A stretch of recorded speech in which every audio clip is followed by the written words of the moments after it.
Yo,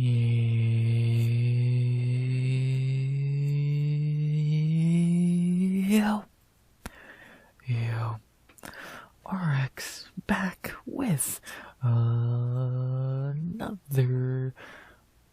weight class overview for 2026. Is that what we're gonna call it? Some weight class review, overview, whatever, something along those lines. This time we did the flyweights yesterday, which was a surprise. Now y'all should be expecting today is the bantamweights. Yeah, this is gonna be a lot more interesting, a lot longer, at least fighter-wise, than the flyweights, because bantamweight's a much better division. Flyweight's not bad. Looking over the division showed it's not a bad division, but bantamweight's much better. Still in the debate for maybe the best weight class, and a much bigger weight class as well, which I'm not looking forward to that part. I didn't even count how many there is, but I'm guessing if flyweight I think was 48 or some shit, I'm guessing bantamweight's like 60 in that ballpark, so oh boy, excited to do that. But good thing I don't need to take 5 minutes explaining what the fuck we're doing here, if you don't know.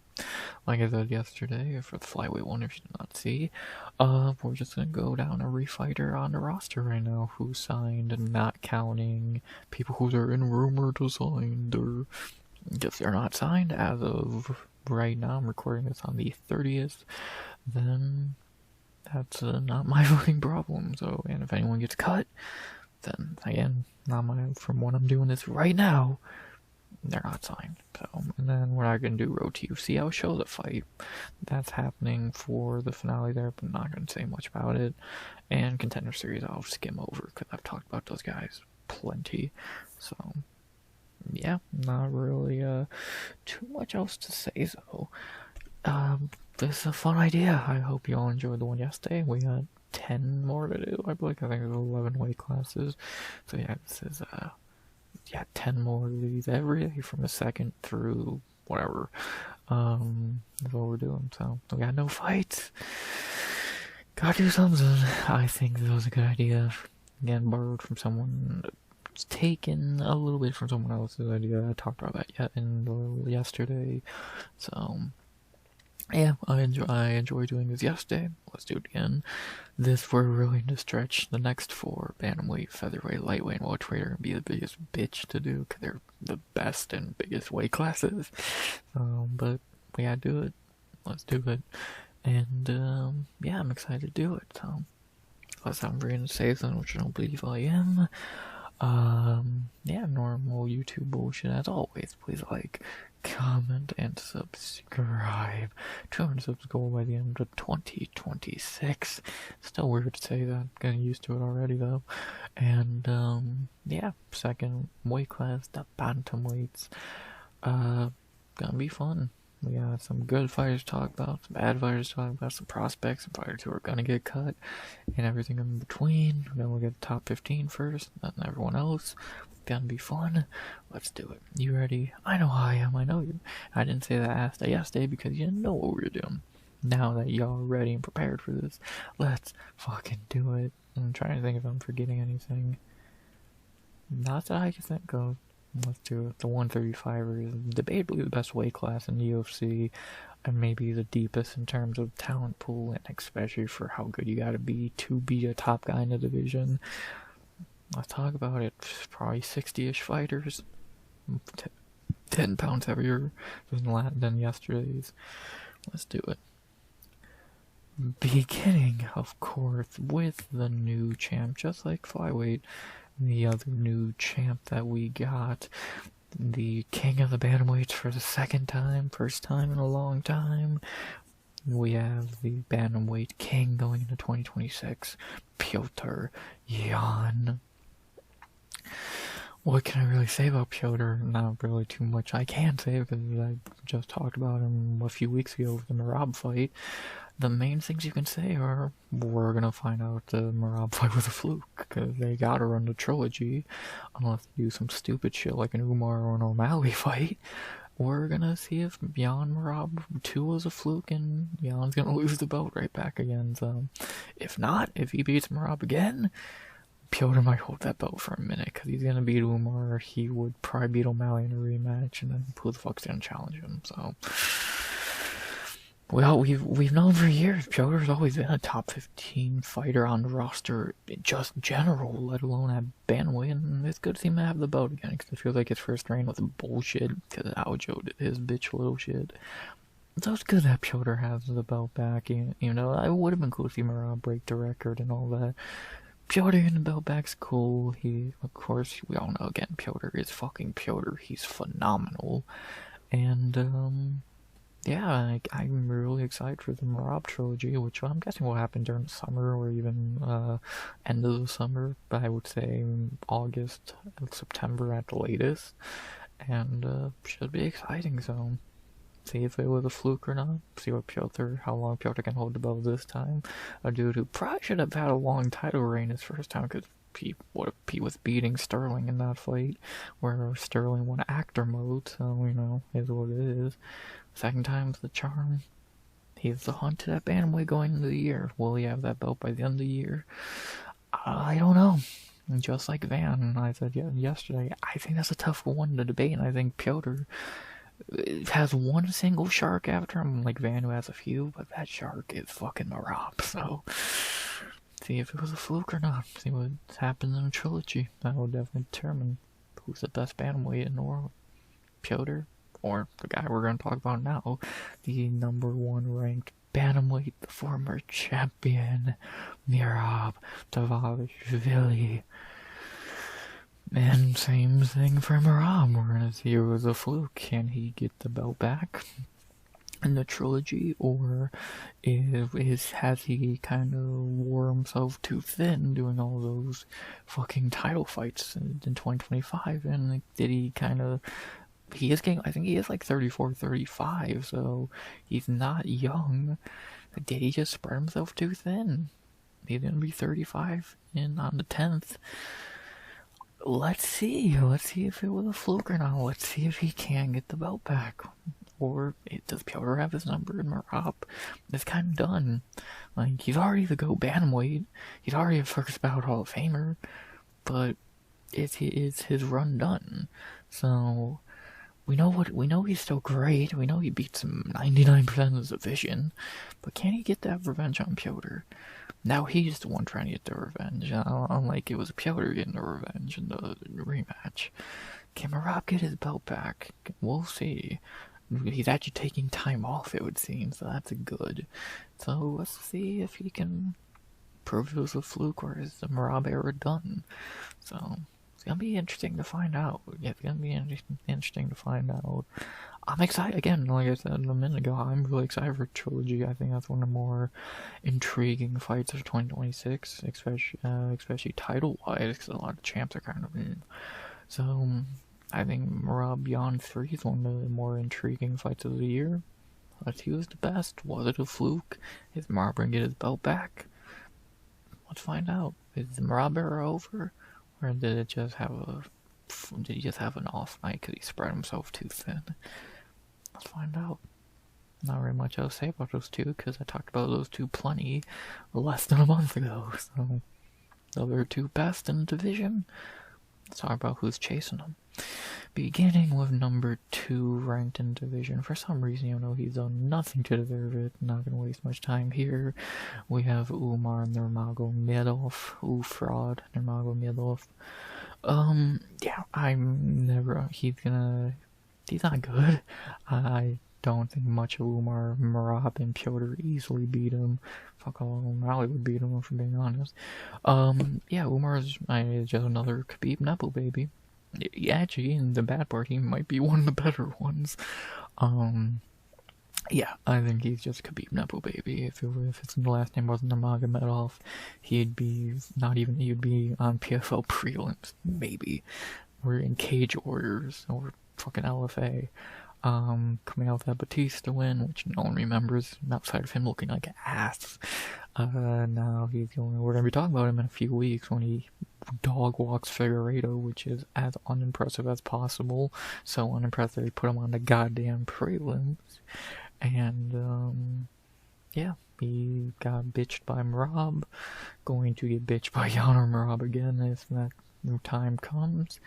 And yeah, but first he has to get a meaningless one against Figueiredo, which again I don't see the point in that. There's no world Figueiredo can win that fight, so whatever. Umar will win a boring 30-27 cuddle fest and either get beaten, fight someone who's not the champ, or lose to the champ. So not much to say. Just another Khabib Knuckle baby. Not the only one in this division. They talked about Tagir yesterday. At least Umar's in his right weight class, so what else can I really say? Next, oh boy, y'all know my history of this guy. My boy at number 3 ranked in a do-or-die situation on that said January card as well. A few bantamweights booked for that card. We have at number 3 the former champ, my boy, do-or-die, doing or dying in his next fight. We have Sugar Sean O'Malley. The man with his back against the wall in January, can he bounce back? I was thinking about that fight the other day, and I thought about it this way. If O'Malley shows that he's back, Bantamweight could be fucked. But I've been saying ever since that fight was booked, if he loses, he's done. He's completely done. He's like any aspirations of being a top guy again in the division's gone. He's kind of just gonna fade into oh yeah, that guy. So it's like it's cool he got the belt, but then to get bitched out by Merab twice, and losing a Song Yadong again. Merab and Song are understandable L's, but that more than end the fucking O'Malley. I can't call it experiment because he fucking won the belt and all that, but the O'Malley, I can't call it an era. He is the O'Malley train, I guess, would fully stop at that point. So I think out of everyone in this division, he has the most on his fucking plate right now. Him and Merab. Merab needs to show it was a fluke. O'Malley needs to try and get a win and try and gain any bit of fucking hype back. Let's see what happens. I'm not gonna say he's gonna lose the Song, but I'm scared. It would be the most worried I've been for an O'Malley fight probably ever. So let's see, can he get back on track, or is he done? I'm intrigued. I'm very intrigued to find out. Should be interesting. Is the Sugar Show over? Is it getting cancelled? Let's find out. He needs to win in January, or it's all over. And then, funny enough, at number 4, we have a guy who's just a worse version of O'Malley. Don't care what any of y'all say, you know it's true. O'Malley would dog walk this guy, as we have at number 4, maybe the most overrated guy in the division, because he's not that great. Again, he's just a shittier O'Malley. We have at number 4 ranked, the gatekeeper at this point, Corey Sandhagen. Is he a gatekeeper? Is he overrated? Both. Is he just a dollar store O'Malley? Yes. Would O'Malley beat him with ease? Yes. Would anyone good in this division beat him with ease? Oh yeah, they have. Piotr, Merab, Umar. Yeah, Corey's ran his course for me. I don't think much of him anymore. He's there. I think there's better guys. I think, he's not gonna be a champion. He's a gatekeeper. He's fine.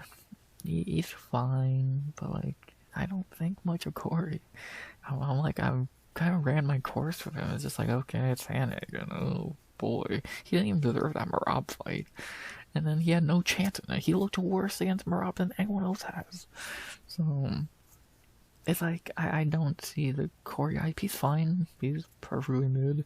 I think there's much better guys in the division, probably even unranked. Fuck, I think you can make a case for some of the unranked guys being. Paoli Barcelos is better. I'll say right now, like, yeah, Corey's fine. He should be closer to like number 12 or 11, but yeah, he's cool. I think he's probably gonna fight Eamon Zahabi next. I think that would make a lot of sense, and that's a free win for Corey. That thing more about how shit Zahabi is and less about how good Sandhagen is. And yeah, I stand by the idea he's just a dollar store O'Malley. He's O'Malley without any of the entertainment and any of the personality, and O'Malley's a much better fighter anyway. So yeah, he should fight the hobby, and when he does, he'll win that and then lose to someone better, because that's just what he does. He's just kind of a little bit overrated, and he's just a cool gatekeeper. He's Bantamweight to Jared Cannonier. He's literally just Bantamweight to Jared Cannonier. Do people think of Jared Cannonier as a top fan of the division? No, they think of him as a cool gatekeeper. That's what Corey is. And it's time for us to accept that. It's 2026. The dude's never sniffing about. He never was. And, yeah, he's like a perfect Apex main event guy. You want to see a main event another card? No. He is a fucking fine fight night co-main event guy. Like, it's time to move on from the sand has won to the bottom of the fucking jar. We can admit, yeah, is he really all that? No. So, what else can I really say? Then we have a number 5, Speaking of the Devil. We talked about him a few minutes ago with O'Malley, because this is his opponent, the very good, and maybe even overlooked a bit at times in this division, man who could really start 2026 off of a bang if he can get a win. Song Yadong. He could really, if he beats O'Malley, he could have really put himself into a really interesting conversation, position, whatever term you want to use. Not gonna say he gets a title shot, because I doubt he does, but if he beats O'Malley, what, he's gonna fight Umar? I think that'd make a lot of sense. And the winner of that would get a title shot for sure, while Merab and Jan fight again. I like the idea. But first, Song has to beat O'Malley, which I thought, I see the betting odds at this moment in time have O'Malley like minus 230. I think Song winning is very possible. Not in a striking match, fuck no, but I don't think Song's an idiot. I think he's going to shoot takedowns on O'Malley. If he does, he will probably win. So, Song's really good. I feel like he's always the overlooked guy in the division. He's levels better than Sandhagen. And don't say Sandhagen beat him. Sure, 9 out of 10 times Song would win that fight. So, I think that Song is kind of the dark horse of the division to an extent. Do I think he could beat Jan? Well, obviously he lost to Piotr. Do I think he'd beat Merab? No. Do I think he'd beat Umar? Probably not, but I could see a possibility of it. Do I think he'll beat O'Malley? Maybe. Would he beat Sandhagen in a rematch? Yeah. So, I think Song's good. I think he's kind of the dark horse of the division going in next year, and he can really start his year off with a bang if he can beat O'Malley. I think it's a possibility. Let's see what happens. It'd be very intriguing to see, because Song's a dude who's, I think, always has a lot of potential. I think he's the youngest dude we've talked about so far. I think he's the only dude under 30 in the top 5. I think O'Malley might be 29, but either way. Let's see what happens. Song could really show himself to be a dark horse in division at the end of the year, or he loses and stays where he's been most of his career as a guy who's really good, but is he ever going to break that glass ceiling? Let's see if he can in 2026. Now we get to the part of the rankings that are pretty meh. A few mid-names in a row here, so let's get through them pretty quickly. And next we have another guy we just talked about because he fights in January, but I don't have much to say about him. The number 6 ranked, the first guy out of the top 5, the former flyweight champ, now up at bantamweight, Uncle Davison Figueiredo, Dush de Guerra, Unk de Guerra.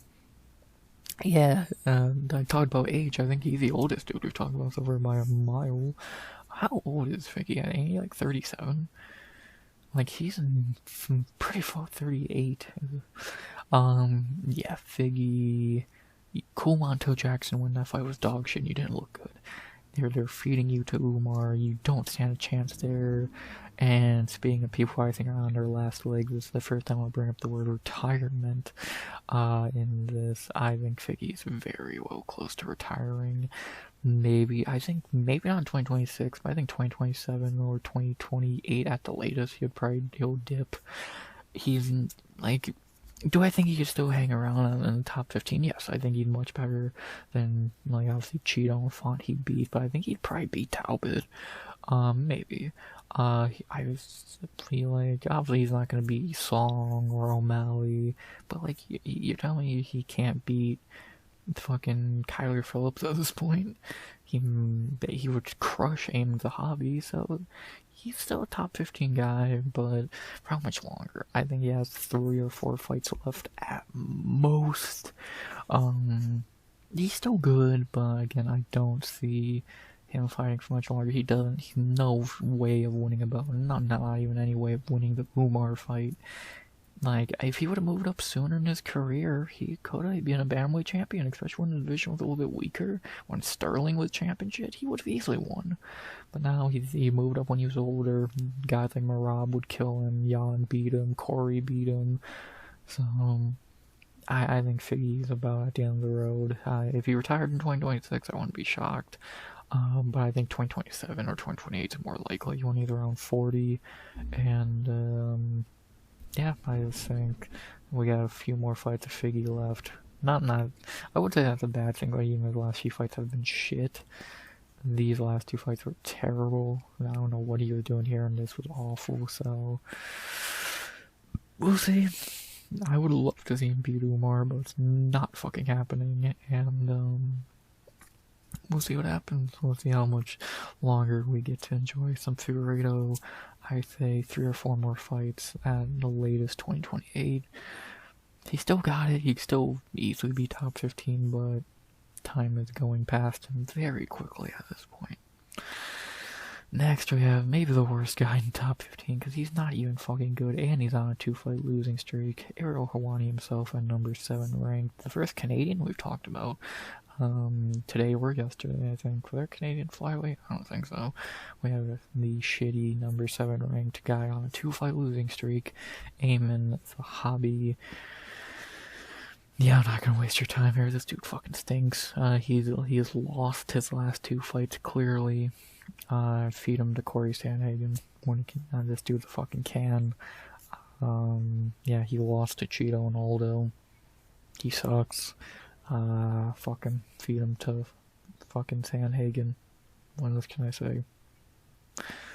Next, we have another guy who, being a Raja guy we just brought up a second ago, another guy who maybe the first, like, another very questionable top 15 ranking at this point. A guy who probably should not be ranked anymore, but man. We have the number 8th ranked, still in the top 10, no less, even crazier, Marlon Chito Vera. Speaking of people who got robbed against Eamon Zahabi, Cheeto. Did Cheeto have a fight booked? That's what I remember. I have a feeling like he had a fight booked, but I guess he doesn't. How old is Cheeto? I feel like he's at the end of his road as well. Oh, he's only 33. Cheeto's a weird case at this point. I think he's washed, if he's even that good to begin with. I still say his career is just built off that fucking O'Malley fluke. So if that never happened, he would have been the same mid-fighter he always was beforehand and even after the fact. And now he's not been active at all lately. Again, he got fucked over against the Hobby. He won that fight, but before that, Figueiredo beat him in a shit fight. O'Malley should have fucking killed him with how much damage he took. He's only 33, but even in his fighting, he looks much older. But he's gonna be a dude in another year or two that he's gonna drop out of the rankings, and it's gonna be weird to see because he's always a dude you expect to be ranked, but it's gonna be deserved. They're probably gonna feed him to one of the younger guys, maybe David Martinez, a fucking Payne Talbot probably would make the most sense. So Yeah, I think he's getting at the end of his road. I don't think he's going to be gone from the UFC anytime soon. But again, I think he's going to be a dude who slowly leaves the rankings, and by like 2020, beginning of next year, or 2027, I think he'll probably be either like bottom of the top 15 or completely out of it. So, and it's going to be weird to see, like I said, but it's going to be deserved. He shouldn't even be ranked now, for being honest. What was his last fucking win? Like, dude lost, what, 3 in a row? So, the last win, actually, and to be honest, he's lost 5 in a row because he lost this Pedro Munoz fight. That was a terrible robbery. His last win was Dominic Cruz 3 years ago. So, like, has he beat anyone who's even, like, on the roster? He beat Rob Font, and Davey Grant. So, yeah, I think Cheeto's done. His fighting style doesn't work anymore. He's getting older and slower. He beats Hobby, but that says more about how shit the Hobby is. Yeah, I think Cheeto's just gonna fade more and more. He's not gonna have a fall like a Gilbert Burns or something like that, or Cejudo, who completely fell off, like, badly. But then he's gonna be a dude who, like, takes L's where they're very forgettable, and then he's just gone. So, out of the top 15, so... yeah, I don't know. He got that title shot off of a fake win, and now we're seeing that, yeah, he was never that good. So, when your best win in the last couple years is Davey Grant and Dominic Cruz, that should say a lot. So, yeah, what can I really say? We're getting about another guy who I don't think's gonna retire. I think Cheeto's gonna go to, like, fucking boxing or some bullshit, but I could 100% see him doing that fucking influencer boxing, but that's a few years from now. But yeah, that's about where his career is going, it seems. Had a good tiny little run, but he's getting exposed now for just not being that fucking good. So, here you go. Speaking of not that good, and people got another guy who's a king of robberies, or at least one, and then another guy who lost to Jose Aldo, but they gave him a fake win. We have the number 9 ranked, another MMA Lab member. There's 3 of them in top 15, and only O'Malley's actually good. We have number 9 ranked Aldo's bitch. I mean, Mario Bautista. Oh, Mario, the guy we all hate for losing to Aldo, and then he couldn't get, he could have saved his reputation beating Umar, but he sucks. Actually, he looked like the better fighter in that fight, but he can't stop a takedown. And now he's fighting Vinicius in a great main event in February. Respect-wise, I don't like him, but that Vinicius fight could do a lot for him if he can get that win there and kind of fraud check him. Will he? Probably not. But I'm gonna cheer for him to get his fucking teeth knocked down his throat. But, you know, wishful thinking. But yeah, I don't like Batista. Again, he robbed Aldo, so fuck him. He did beat Patchy Mix. I'll give him that. That was amazing. But outside of that, yeah, Batista's boring. He's a bitch. He robbed Aldo. He couldn't beat Umar. Yeah, hopefully he loses to Vinicius. So, fuck him. And actually, the fight, at least I'll say with his robbery of Aldo, it's a lot more debatable than the Zahabi fight. That wasn't even a debate. Aldo won the Zahabi fight, clearly. The Batista fight, you're still a fucking idiot. But it's like, okay, fine. It's not as bad, but yeah, still. You robbed Aldo, fuck you. Getting our last member of the top 10, we hit the newest member of the top 10 in his rookie year, or going into his second year in the UFC, already in top 15 because Rob Font sucks. We have the number 10 ranked Dr. David Martinez, the newest member of the top 15 in his rookie year. He got ranked definitely in contention for rookie of the year this year, and actually in a lot of years he probably would have been if guys like fucking Salkill and Vallejos weren't around. But still, in the debate, talked about. Still kind of a question mark how good this guy is, because we've only seen him beat Simon Oliveira, who sucks, and Rob Font, who sucks. And I think they have a very close fight, to be honest. I'm intrigued to see what David can do. I think hopefully they give him on a Mexico card that Moreno's main eventing, but it looks like that's unlikely. Who could he fight? I don't even know. So maybe like a Marcus McGee or something like that. And Yeah, let's see what he can do. Dude looks to have some good talent. He's kind of, I think he might be the youngest or one of the youngest members of the top 15.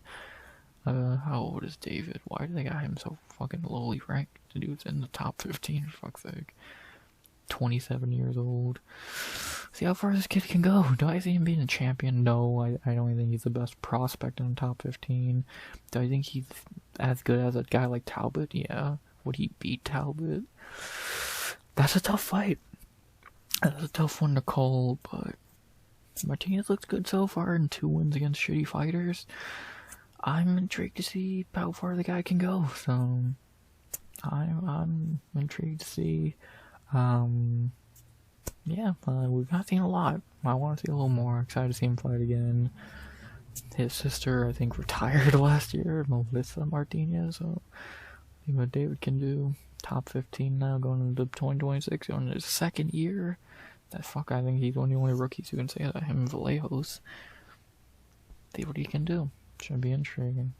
Not seen a lot. The guy we've seen the least of in top 15. See what he can do. Speak as a devil, number 11 ranked, and another guy who has no business being ranked, but they handed him the easiest one in the divisions. So, how is Raoni Barcelos not ranked? But sure. As we have at number 11, the guy we just talked about for actually being a good debatable fight if he's better than Martinez. You have O'Malley from Wish, Frank Oceans, Peyton Talbot. Does he have any business to be ranked? No. Is he a top 15 fighter? No. Is Raoni Barcelos getting fucked over that he's not ranked? Yes. Yeah, I think Talbot's still fraudy as shit, because all I've seen him do since that Barcelos fight beat Felipe Lima, who sucks, and Henry Cejudo, who is Henry Cejudo. That speaks for itself. I think he's gonna get killed if he fights anyone legit in the division. Vinicius Oliveira will turn him into a fucking pretzel. Like, he'll beat Cheeto, probably. He'd beat Zahabi, but like, even Sanhagen might beat him. O'Malley would kill him. God, fucking Figueiredo might even beat him. Song Yadong would fucking turn him inside out. Talbot is a fraud. What am I going to say? He's going to get exposed again when he fights someone legit. I don't think it's going to be his next fight. I think his next fight's going to be like Cheeto or someone easy, like Rob Font. But I think after that, he's going to get exposed and probably beaten really badly, because he's just not that guy. He's just not on the level of some of the actual good, even like, again, Song Yadong, who, like, in the 5th best guy in the division, would rip him in half. So what am I meant to say? Yeah, he had no business to be ranked. About it. Yeah, justice for Raoni Barcelos. Pretty simple. Next, we have another guy who has no business to be ranked, because he's never been good. I don't care what y'all trying to tell me. This guy's never been good. We have, for some reason, taking up a ranking spot, the number 12 ranked, Rob Font. A guy I've never thought is good, because he's not. Yeah, I'm not gonna waste time here. He sucks. He lost to John Matsumoto, lost to Martinez. He sucks. I think he's never been that good. I can't wait to see him lose again. Hopefully they feed him to someone like, I don't know, Charles Jourdain would be cool, or someone along those lines. And, yeah. I do wish that Raul Rosas fight happened, because he would have punched his fucking head into the ground. I would have loved to see him school Raul Rosas. But other than that, yeah, Rob Font sucks. I've never thought he's good. Truly, I think he's the worst fighter in the top 15, easily. And, yeah, I think Talbot would wipe the floor of him, and you just heard how I talked about Talbot. Yeah, Rob Font's garbage. I don't know what else you want me to say. But then someone who's far from garbage, and the best fighter we've talked about since Song Yadong, if we're being honest, we have the number 13 ranked, a guy who's either going to be a fraud by February 7th or a legit contender. We have the number 13 ranked Vinicius Oliveira. This kid looks good so far. There's definitely holes in his game, but this kid has definitely looked very decent so far. Simone, Saeed, and Kyler, 3 in a row, very good. Let's see if he can beat Bautista. That's a real test for him, going 5 rounds when he doesn't look like he has good cardio. See what happens. Let's see what happens. If he wins that, this guy's gonna be a top fucking contender, and I doubt, probably not a champion, but he might be right in the top 5 sooner than later. If he loses, and then he's a bum fraud. So let's see which one happens. Hopefully it's the first one. I would love to see him beat Bautista, but we'll see. Vinicius, I think, one of the more interesting prospects in the division.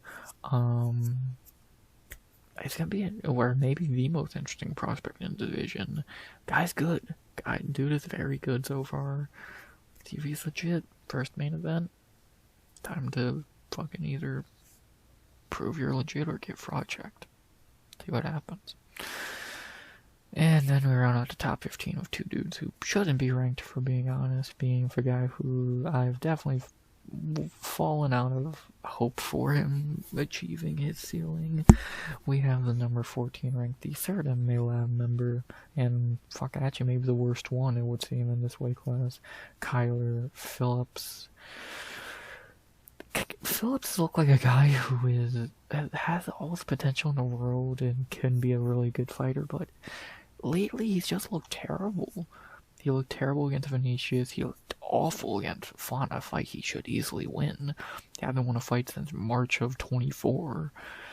And at this point, you see him beating... Does he stand a chance against anyone ranked above him? He'd already lost to Font. Cheeto might beat him. He'd beat Zahavi, that's the low bar. Aside that, he probably would lose to Talbot. So... he would lose to a lot of unranked guys, and that's who he's going to be fighting next. So...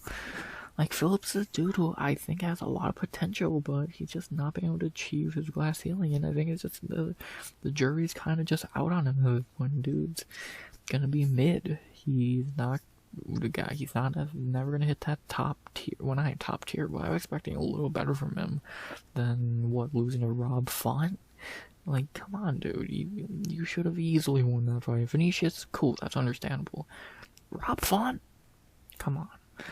So I want Kyler to be good. I thought he was really good, but he's just really fallen out of grace at this point. And yeah, it looks like he's probably gonna, by this time, I don't think he's gonna be in the top 15 by the end of this. By 26, he's gonna lose his next fight and get kicked out the rankings for wherever he lost to. So yeah, I just think just disappointing. A dude who I think has a lot of talent just has not been able to fucking stay active and win fights that he should win. Dude has potential, just hasn't hit it. Again, out of the 4 bantamweights from that camp, he's been most disappointing. And Marks McGee ain't even ranked right now, but fuck, he lost to Piotr Jan. Disappointed with Kyler is an understatement. And lastly, we have someone who got just re-ranked in the top 15 when Cejudo retired. There were so many better options, but you know, whatever, give it to him for some reason. We have the final member of the top 15, and another guy who has no business being ranked, the number 15 ranked fraud, Montel Jackson. Coming off that piss poor performance against Figueiredo, where he could have won, still didn't do shit to make it look like he wanted to. Yeah, for some reason, top 15, he sucks. Doesn't deserve to be ranked. Yeah, I don't know what to say. That Figueiredo fight was a joke. Like a complete fucking joke. I'm happy you beat Daniel Marcos, but the fact that you got a golden opportunity to join the top, 7, and you look like shit and do nothing for 3 rounds, so... well, no, yeah. Does not deserve to be ranked. Shitty fighter, got fraud checked.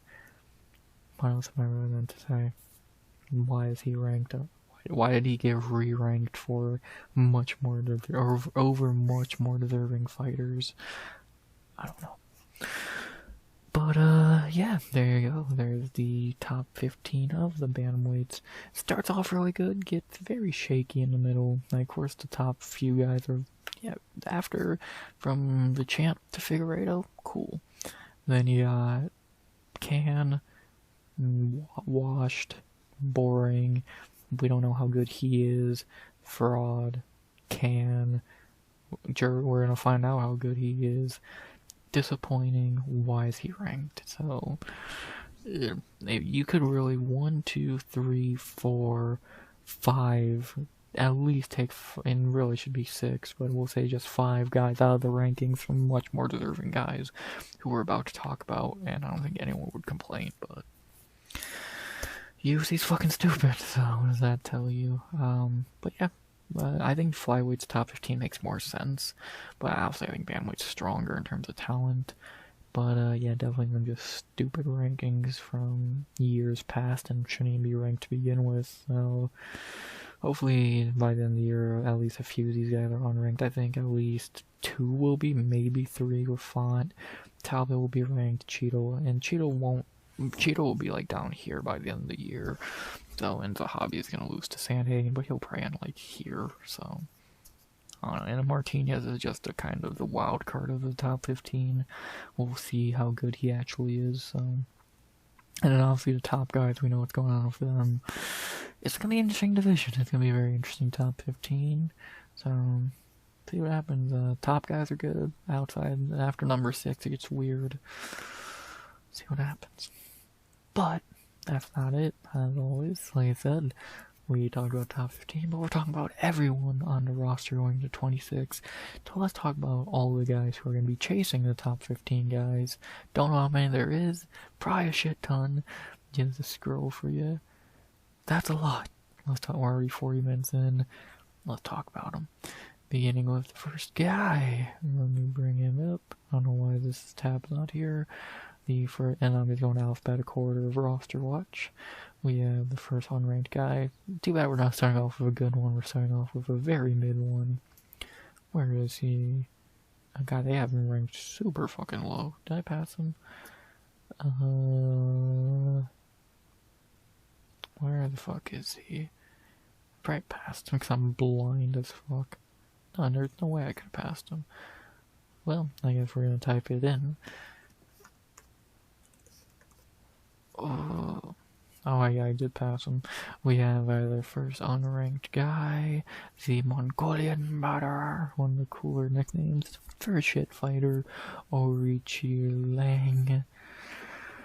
Yeah, but all those guys are chasing top 15 and how deep this division is talent-wise. We're not starting off with a good one.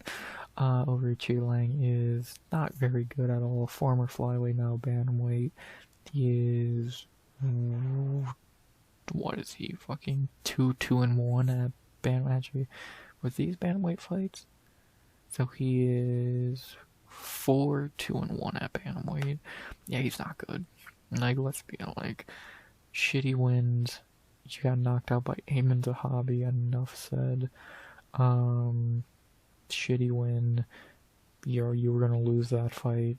He actually looked decent in that fight because he sucks, and this was a shit stoppage. Yeah, Richie Lang's terrible.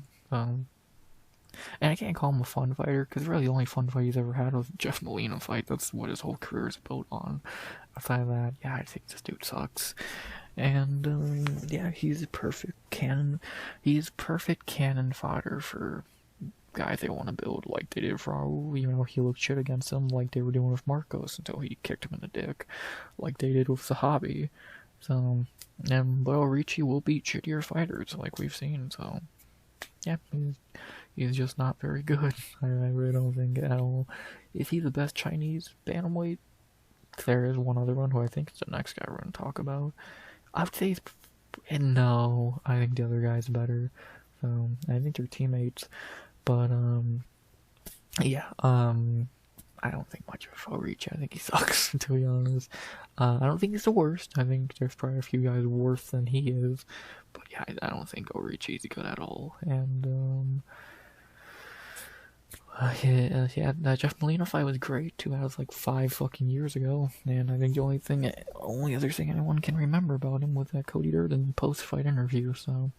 Now your career highlights and it'll happen like 6 years ago, so enough said there. Not a great way to start the unranked guys.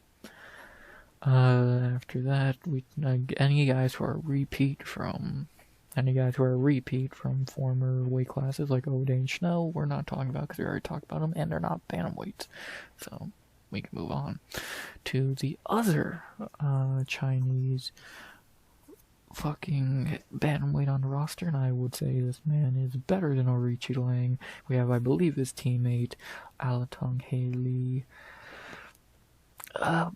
Better than Orichi. Still not much great to say. He's mid. I really don't think he's that great. He's mid. He's another guy who can beat shitty fighters, loses to decent fighters, lost to Kai Asakura, enough said there. Yeah, he can beat cans, has got beat by every decent fighter he's fought. What am I really meant to say? He's mid, better than Orichi, but at least Orichi has a good fight to remember. I can't even think of a highlight from any of Alatong's fights. Oh no, that's a lie. He did beat shit out of Kevin Kroom, which was great to see. And I did pick him as an underdog against Clayton, which was one of my better picks. So, at least I'm betting on to the underdog. Aside of that, he's mid, 34 years old. Double-digit losses. Yeah, if he was a guy who gets cut, I wouldn't be shocked if he loses another fight.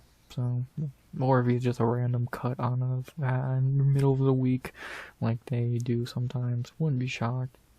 I do think he's better than Orichi Lang, but whatever. Another mid fighter. Yeah, sorry, China. Sorry to shit on your two fighters right off bat for the unranked guys. Not really much else to say. Next, we have, okay, this is our first, interesting prospect in the division. I don't know why I'm doing it like this 1 week. I forgot we can do it like this. Our first actual, real interesting prospect in the division. Even though he is 1-2 in the UFC, those two losses are more than understandable. We have, and our third unranked guy we've talked about, Bekzak Almahan. Sadly, dude, we just talked about 2 months ago. Not because he won a fight, because he lost, but he was in a really good fight.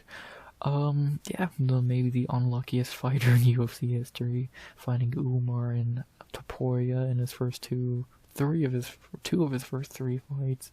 Did get a free Brad Katona win, which was cool, but by that unluckiness, Bekzat's good. Bekzat's very good.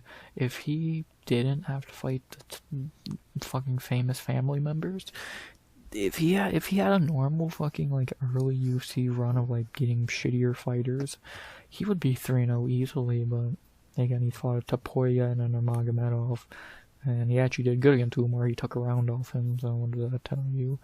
Yeah, he's good. I'm excited to see him bounce back next year because he probably will. He beats a lot of these unranked guys. He easily beats the two dudes we just talked about. Fuck, I think he beat Montel and goddamn Kyler. So, what does that tell you? Yeah, he'll bounce back. Okay, I think that's the first time I've talked about Kazakhstan fighter good, in a good way for a minute. So, yeah, that's nice because their flyweights were garbage. They have a good bantamweight. There's no point to talk about their welterweight because he doesn't fight anymore. But yeah, Bekzat, good fighter. Excited to see him bounce back next year after the Topuria loss. And yeah, that's about that. Not very much more to say. Then we have Canadian, the second one in this video, not the last. And this weight class, I think he's farther down. A Canadian who I don't think has been cut, even though he hasn't fought in a year. He's still on the roster, it says, so I'll believe it. We have our second Canadian, and just like Eamon, he's shitty. Now, all three Canadian bantamweights are ass. Katona got cut. He was the best one, to be honest. We have our next unranked guy, Chad and Hellinger.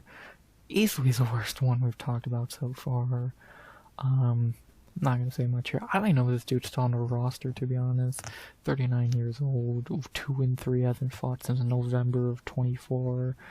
if he's still on the roster, I don't know fucking why. If he comes back next year, he's gonna just job out and get cut. If he's not on the roster anymore, I don't know why he is still on these sites, but I go for what I see. Yeah, Chad's garbage. Again, easily the worst fighter we've talked about so far. And, yeah, maybe he's still on the roster. I'm fucking amazed. If not, I'm not shocked. Or if he gets cut before he can fight again, I'm not shocked. If he fights again, it's gonna be an easy fade. Cause, yeah, he fucking sucks. Next, we have another guy who hasn't fought, another guy who I don't think fought in 2025, but this guy's actually kind of decent. And we have, where the fuck is he? There he is. We have a guy who is actually coming off a win in his last fight, but he got robbed. Another guy who hasn't fought in over a year, but maybe he'll come back in 2026. We have Garrett Armfield, the first American we've talked about outside the top 15. Yeah, Garrett's fine, very decent fighter. Should be 3-2 in the UFC. He got robbed in Siri City, but did lose to Onama and Houston, which are very understandable L's. And then he obviously beat Katona and Kazami. That Katona win is debatable. I mean, he should be 2-3, just different wins and losses. He's cool. He's a very mid fighter. He's not the best. He's not the worst. He's a cool prospect tester. Probably at best. He can beat a lot of guys. I think he'd beat a few of the dudes we've already talked about. Actually, the only guy he might lose to is Bekzat. Orichi and Alatung would be debatable fights, but, I doubt they're gonna do that. But Armfield has to fight again in general for that to happen, so we'll see. Again, he hasn't fought since he got fucked over. I believe, was that the same card as fucking, what's his face's last fight, and Hellinger's? So they both they both have not fought since. Crazy. So hopefully he comes back in 2026. He's not 40, he is only 29, so still young, coming from that trail camp, which was actually on a nice roll at one point. Now they kind of are losing. And, yeah, we'll see if we get Garrett Armfield back in 2026. So, he won his last fight, no matter what the record says, and, he's a pretty decent prospect tester, probably at best. So, there you go. Next, we have, okay, now this might be the best unranked bantamweight at the moment, a guy who should be in the top 15, because he beat one of the dudes who were in the top 15 this year. We have the very good, the very underappreciated by the UFC, it would seem, 38-year-old, still one of the best in the division, Raoni Barcelos. Peyton Talbot's daddy, even though he probably calls Frank Ocean that. Raoni, 4-5 winning streak against guys like Ricky, Talbot, and fucking some Garbrandt. How was he not in the top 15? How did he not get that ranking over Montel? It's like, what the fuck? It's so bullshit, but whatever. Yeah, this dude, probably the best unranked bantamweight right now, because he should be ranked. He's so fucking good. Yeah, even at 38, about to be 39 in May. He is just fucking great. He would I would say he would easily beat, not counting Talbot who we already beat, he would beat 1, 2, 3, 4, 5 of the ranked guys, maybe 6 to be honest. He would beat at least 5 or 6 of the guys who are ranked right now. He's so fucking good. Crafty veteran, if you want to call him that, as the meme. Hopefully, he better get a top 15 fight for his next fight. If he doesn't, it's gonna be so fucking annoying. And I don't know why he's getting punished for winning a fight, because that's what they're doing. They're pissed that you beat Talbot. And yeah, justice for Raoni. He should be in the top 15. He's better than 6 of the guys, or at least 5 of the guys who are ranked. And yeah, give him a goddamn ranking already. So what else can I really say? Probably the best unranked bantamweight. And that's actually a fucking huge award to get with how good this division is. Justice for Raoni. Give him in the rankings already. Next, we got a pair of brothers up next. We'll be into the shittier one of the two. That being, where is he? All the way down here. That being, I think the first pair of brothers we've talked about, because flyweight didn't have any, but bantamweight does, with Javid Basharat, the shittier of the two brothers. Yeah, this guy sucks. Lost 2 in a row, even though the Amen fight was debatable. Ricky Simone, a guy who's not known for knockouts at all, put him out cold. And so in that Victor Henry fight, so he hasn't won a fight since 2023. Yeah, Javid's terrible. He's just gonna ride his brother's coattails. And, yeah, I don't really much to say. Wouldn't be shocked if he fights a little less than before, because Farid is so good, and he wants to help him get better, so we'll see. He's definitely the Herbert Burns, Ismail Bonfim, etc., of his family. Farid's a good one, Javid is shit, and actually it seemed like the other way around at one point, but it's interesting how quick time changes, and, yeah. Java is just not very good. So you got knocked out by Pill and Simone, and Farid is way better than you. About right, all there is to say. And speaking of his brother, is he big or little brother? Age-wise, 30 years old. Let's get to the better brother, who is booked already. The little brother, the still undefeated brother, that being Farid Basharat. The actual good Basharat, 14-0, has a gigantic fight against Gene Matsumoto in February. That's a fantastic fight. That's one of the best fights I got booked right now. I don't agree with it, because Farid should be getting a top 15 fight. He beat Taylor Lapulus, for fuck's sake, who was phenomenal.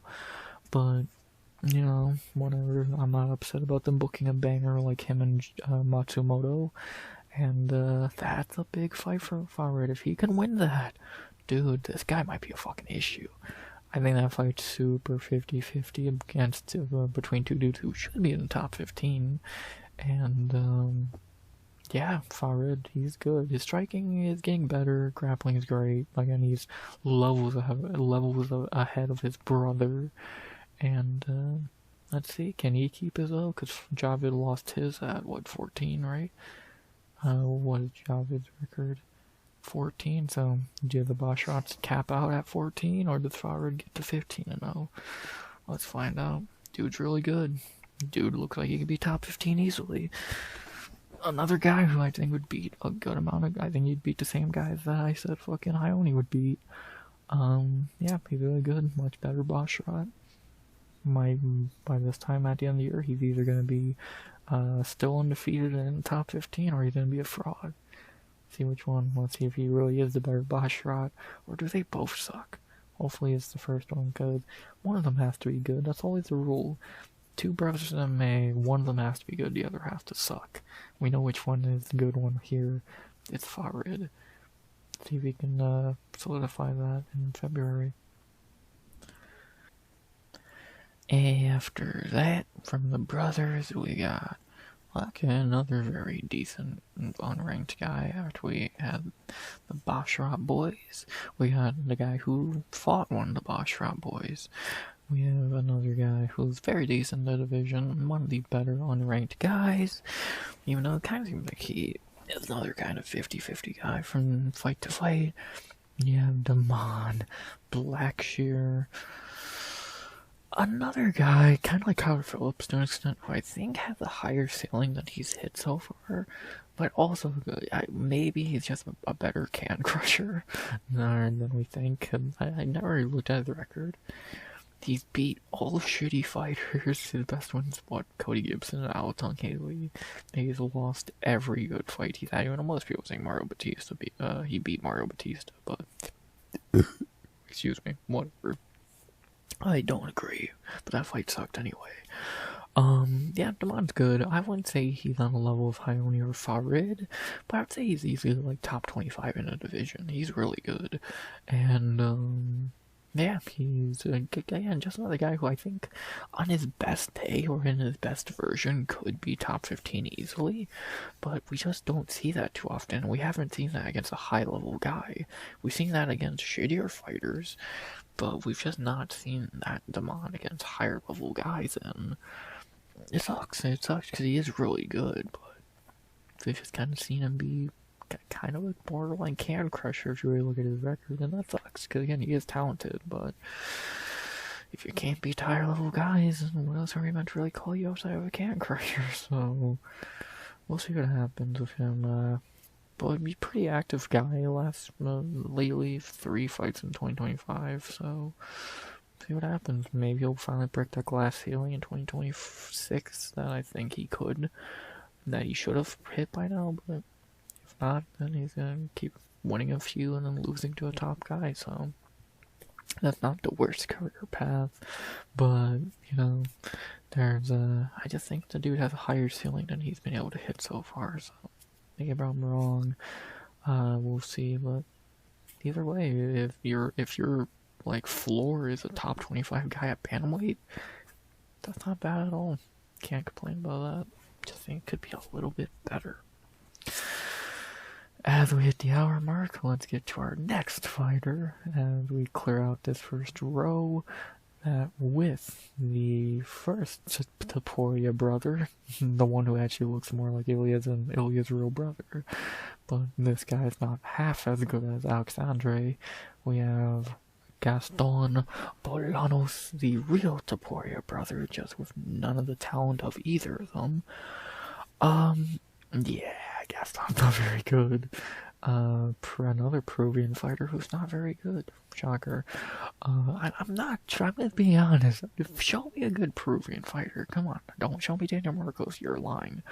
Gaston, I still, in hindsight, I still have no idea why they signed him.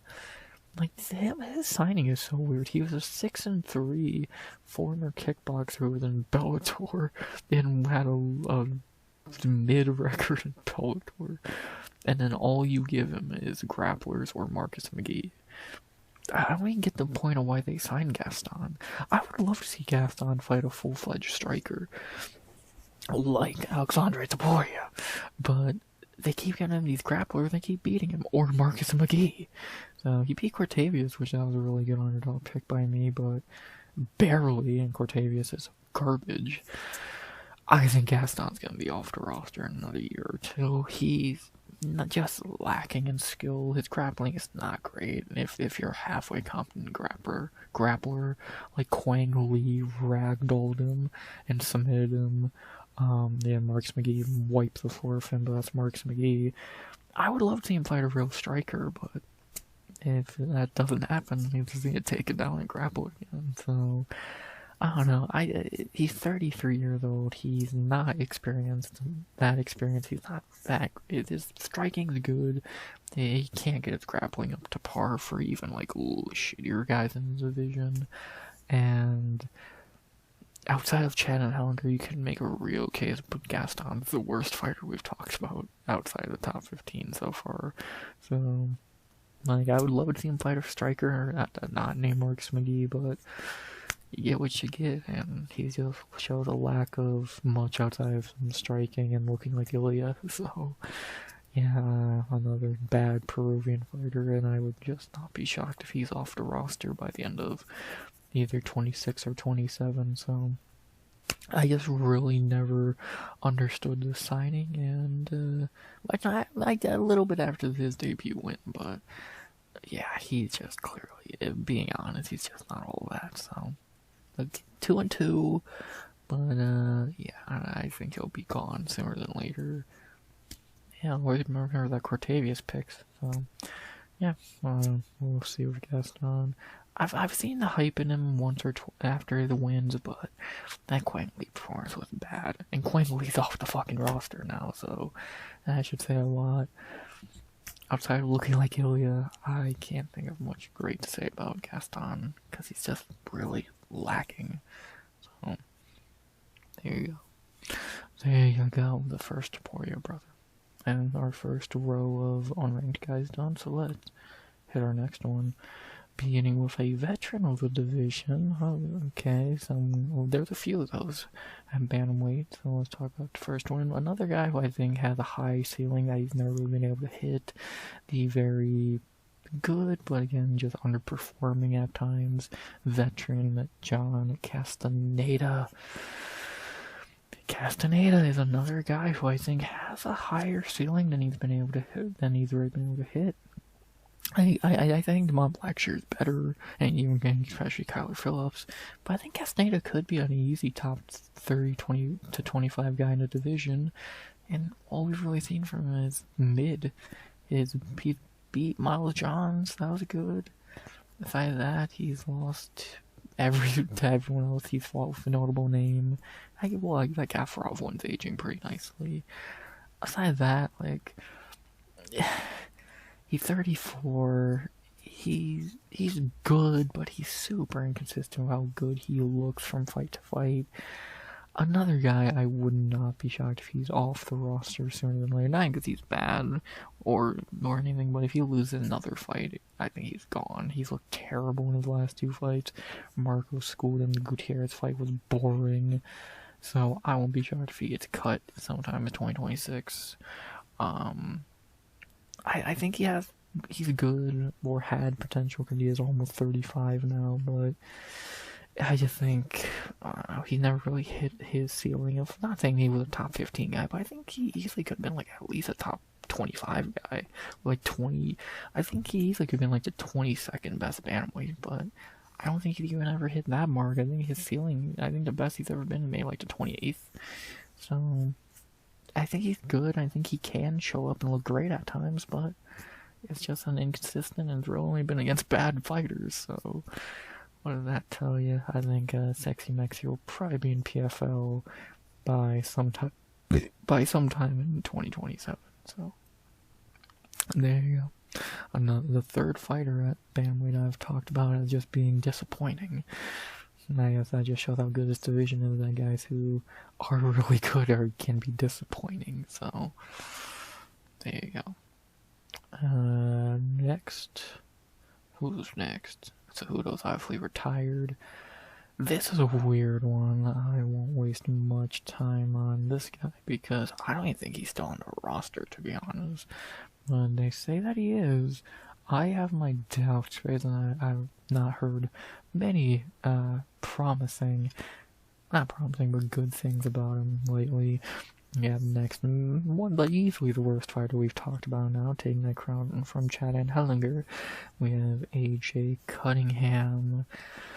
Not gonna say much here because I don't even know if this dude's still on the roster. It says that he is, but I have my doubts because A, he's garbage, and B, I swear, maybe it was someone else, but I swear it was him. He said some stupid ass shit. I don't remember what it was, but he's a Bryce Mitchell friend or teammate, so you can take a guess. I was probably something fucking stupid. And, unlike Bryce, at least Bryce is a somewhat competent fighter. This dude's a fucking punching bag. Well,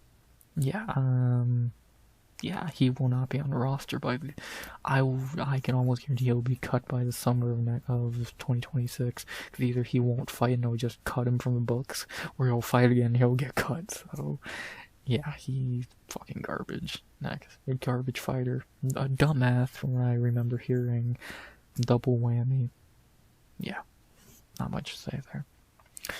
Next, we have, what, I swear this dude was cut. I want to make sure, because I swear I remember this dude getting cut. I guess I was wrong, so let's talk about him. One of Patty's shitty teammates who will be cut sooner than later. We have another tomato can, still better than AJ Cunningham, but that's a very low-ass bar. Where's this tomato can? What the fuck is he? Did they actually? I swear I remember this dude getting cut, but I guess I'm fucking wrong. There he is. We have Patty's shitty teammate. Which one? There's a few of them. Nathan Fletcher. I guess he's still on the roster, even though I swear he wasn't.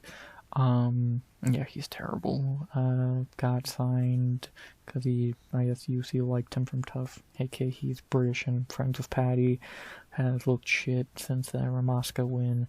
Yeah, if he's not cut already, then he's gonna be cut sometime 2026 because he's gonna lose his next fight and get cut because he fucking sucks. So I don't know much to say. Again, I thought he was already cut. But I guess not yet. Sometime in 26 he will be. He's fucking terrible. Yeah, he's only here because he's British in front of Paddy, and mainly the latter. And to be honest, I think Molly was much better than this guy. Yeah, you got finished by Runya Nagamura. Enough said. Yeah, this dude's terrible. And again, I guess I'm wrong. He's not cut yet, but he will be in 2026 because he fucking sucks. Being Paddy's friend only gets you so far. I gotta be on your UFC contract, but that's about fucking it. He will be cut in 2026, even though I already thought he was. Next, a guy who actually had a really good 2025. I know he only fought one time. It was a really good win at that. We have the Tajik, one of the few on the roster. There's actually a few of them, and him and Nurul Aliyev are definitely two very decent ones. We have a guy who had a really good 2025 and we have only fought one time, Muim Gafarov. I wish he fought more this year, but hell, fraud checking Runya Nakamura was a pretty good fucking way to spend your year. I think if he would have fought one or two more times, like if he had this Miles John fight and won, he could have easily won Comeback Fighter. Even though he won 2024, so I guess he wouldn't have.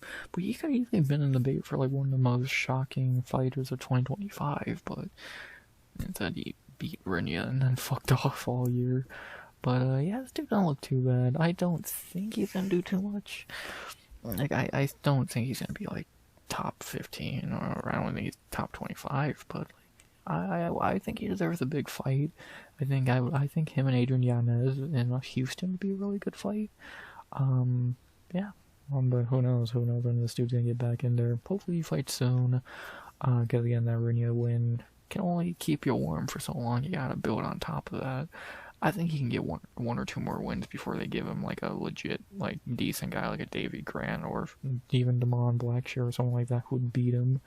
And yeah, I'll give him props. Good win against Runya, really impressive. Intrigued to see him fight again. Hopefully sooner than later. And yeah, I think he could easily be a top 30 guy.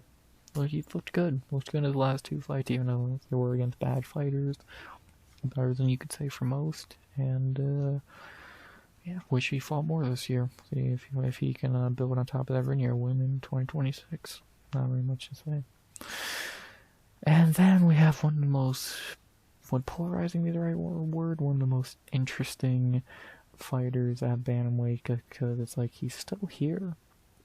Like one of the saddest stories at Bantamweight, who's still on the roster, a guy who probably shouldn't be on the roster and probably won't be by the end of the year. We have, again, one of the saddest Bantamweight stories of all time, one of the saddest MMA stories of all time. We have the former champion 10 years ago. How crazy it's been 10 years since he won the belt. Cody Garbrandt. Cody No Chin.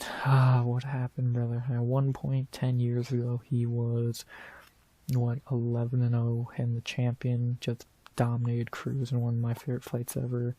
Now he's 14-7 and about to lose to Long Zhao in March.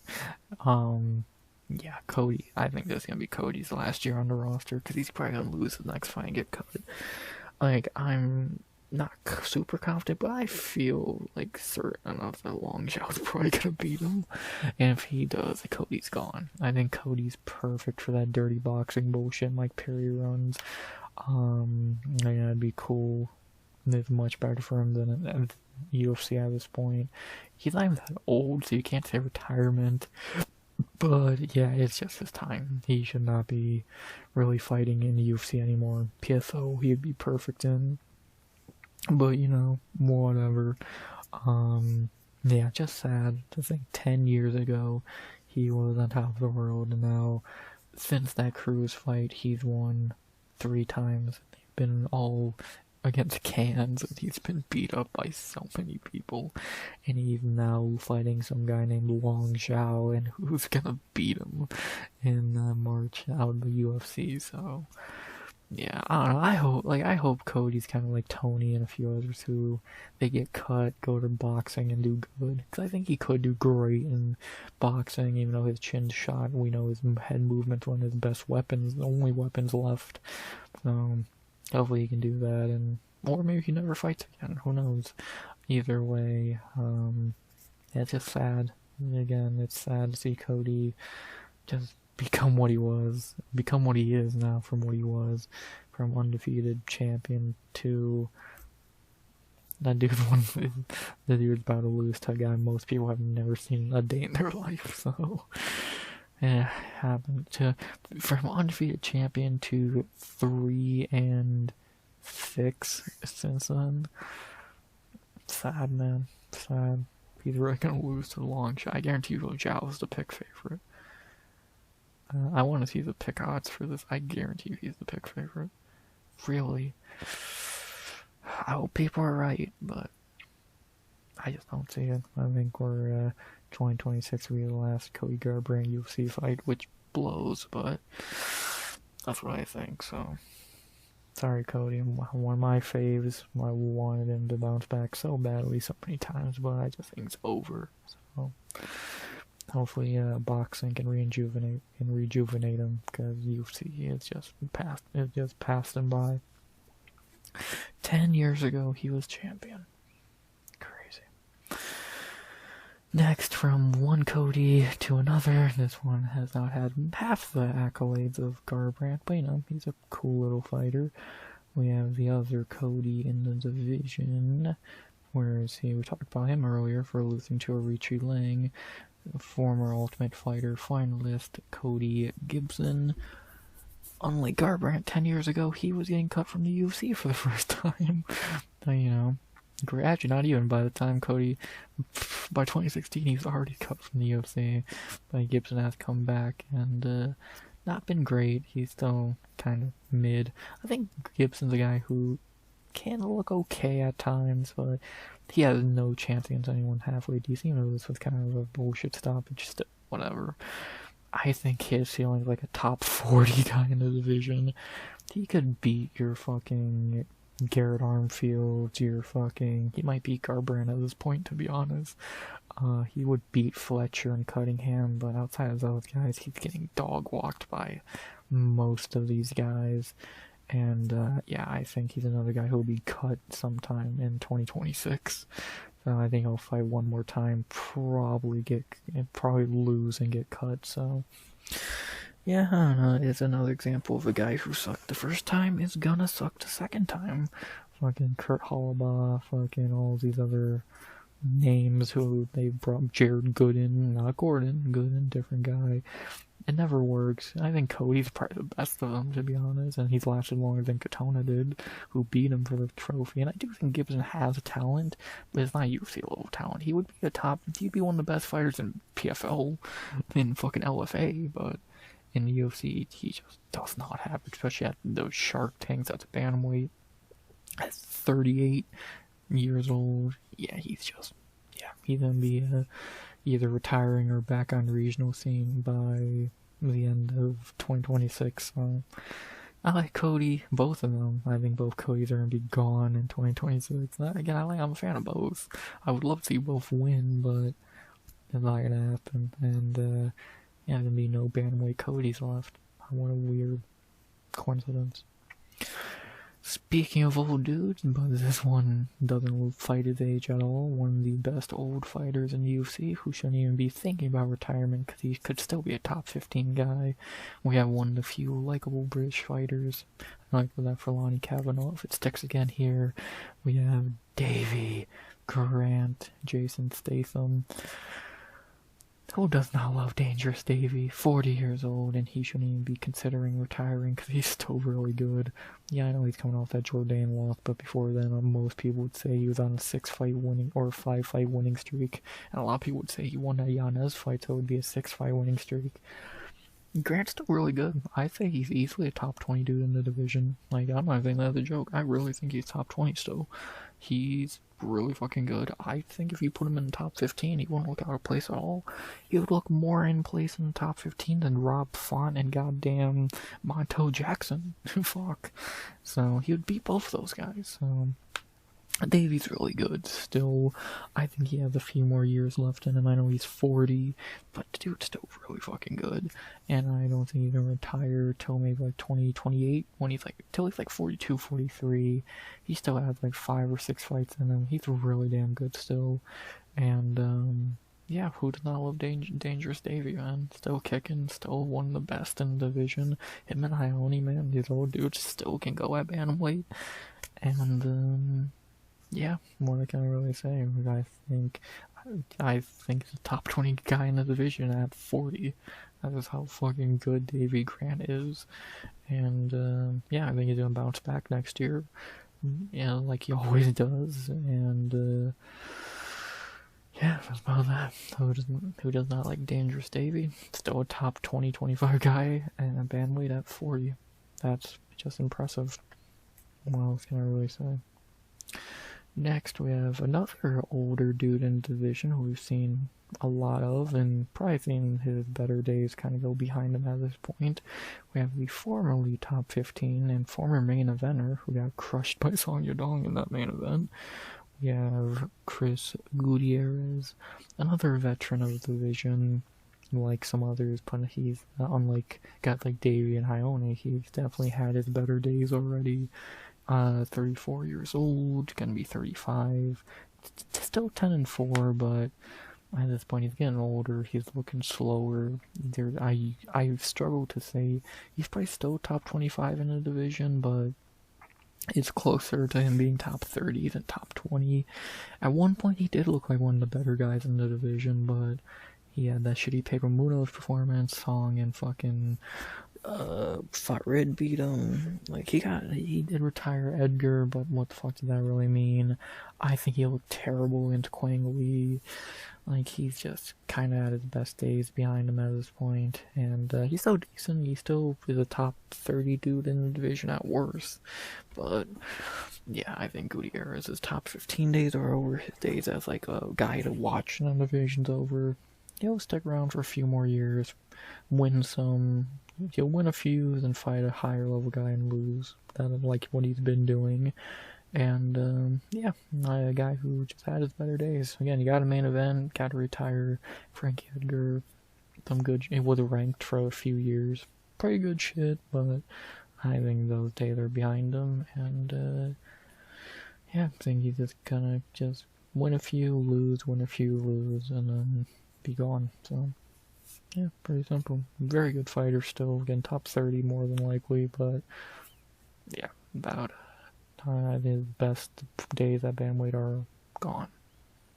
So, there you go. Next, we have, from after a bunch of old dudes, we have one of the younger, more interesting fighters in the division, and I lied, there is a third Cody in the division, and it's easily the best one. This one will not be cut next year, I think it'll be more than fine. We have the best Cody in the division, and a guy I forgot about, and that's why I have to talk about so many old dudes. Let's talk about a younger guy who's very good, Cody Haddon. A dude we talked about around November because he was in a fight World Maker but pulled out of that, so sadly he took all of 2025 off. This kid's good though. I think this kid's really good. Young, 27 years old, 8-1. I only lost to Ursig, which is not great, but we'll allow it. Yeah, hopefully he comes back in 2026. I think the guy's really good.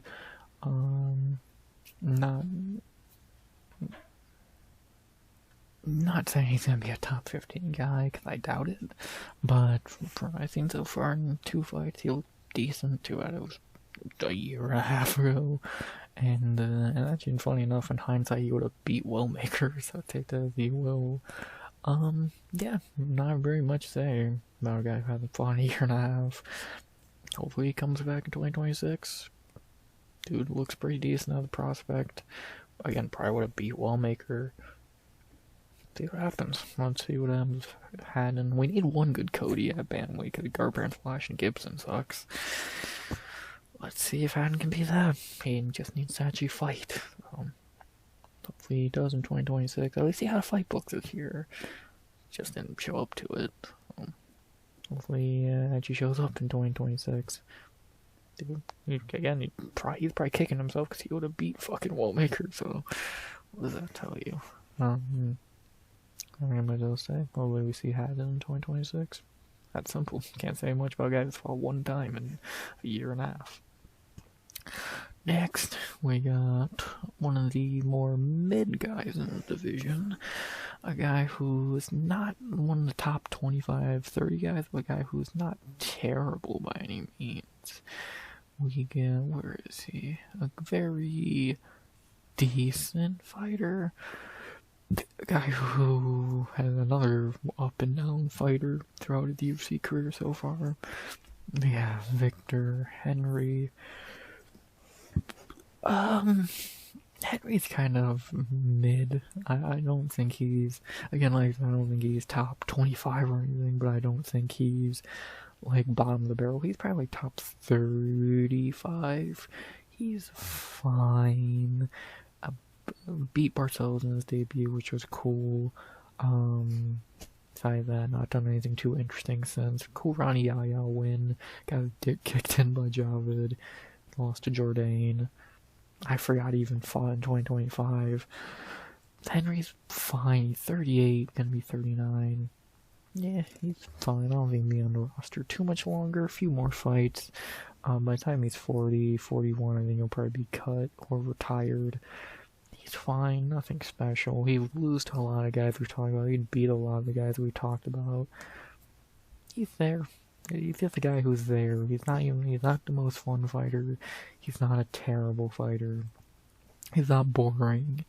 He's kind of the bantamweight who's just there. He's like, oh yeah, Victor Henry, I wonder what he's doing. So, yeah, I got no issues with him. Don't really have much fantastic to say about him. I think Henry's kind of just the bantamweight who's there. So when he fights, you're gonna probably pick him. And unless he's fighting a top guy, which he hasn't in a minute. And, well, Jourdain, but I actually picked him in that fight. And, yeah, not really too much else to say. Kind of the guy who's just there. Pretty simple. Next, speaking, we talked about O'Malley a while ago. Now let's get to one of my other favorite fighters. The guy who did follow me on Twitter when he had it. He has deleted since, sadly, but I remember. We have another guy who sat out all of 2025 and hopefully comes back 2026. He's a great prospect. One of my favorite fighters, Brady Heastand. Another guy, I think like a fourth or fifth guy who's just sat out all of 2025. Fucking crazy. Heastand coming off a tough loss to Torcillos, which was not great, but going on a winning streak since. Sad part about that is that winning streak had last win was in June of 2024, so getting closer to 2 years away. Like, he's injured, which sucks. He's injury prone, I guess, whatever you want to say. Hopefully he comes back in 2026. I think he's really fucking good. I think he could be a top 25 guy in the division, maybe even top 20. He's young from the Chiesa camp. He's pretty fucking good. It's just a shame that he's wasting a lot of time on the shelf due to injuries, which suck. So, like, guys like him and Haddon are very good. It sucks to see them on the shelf.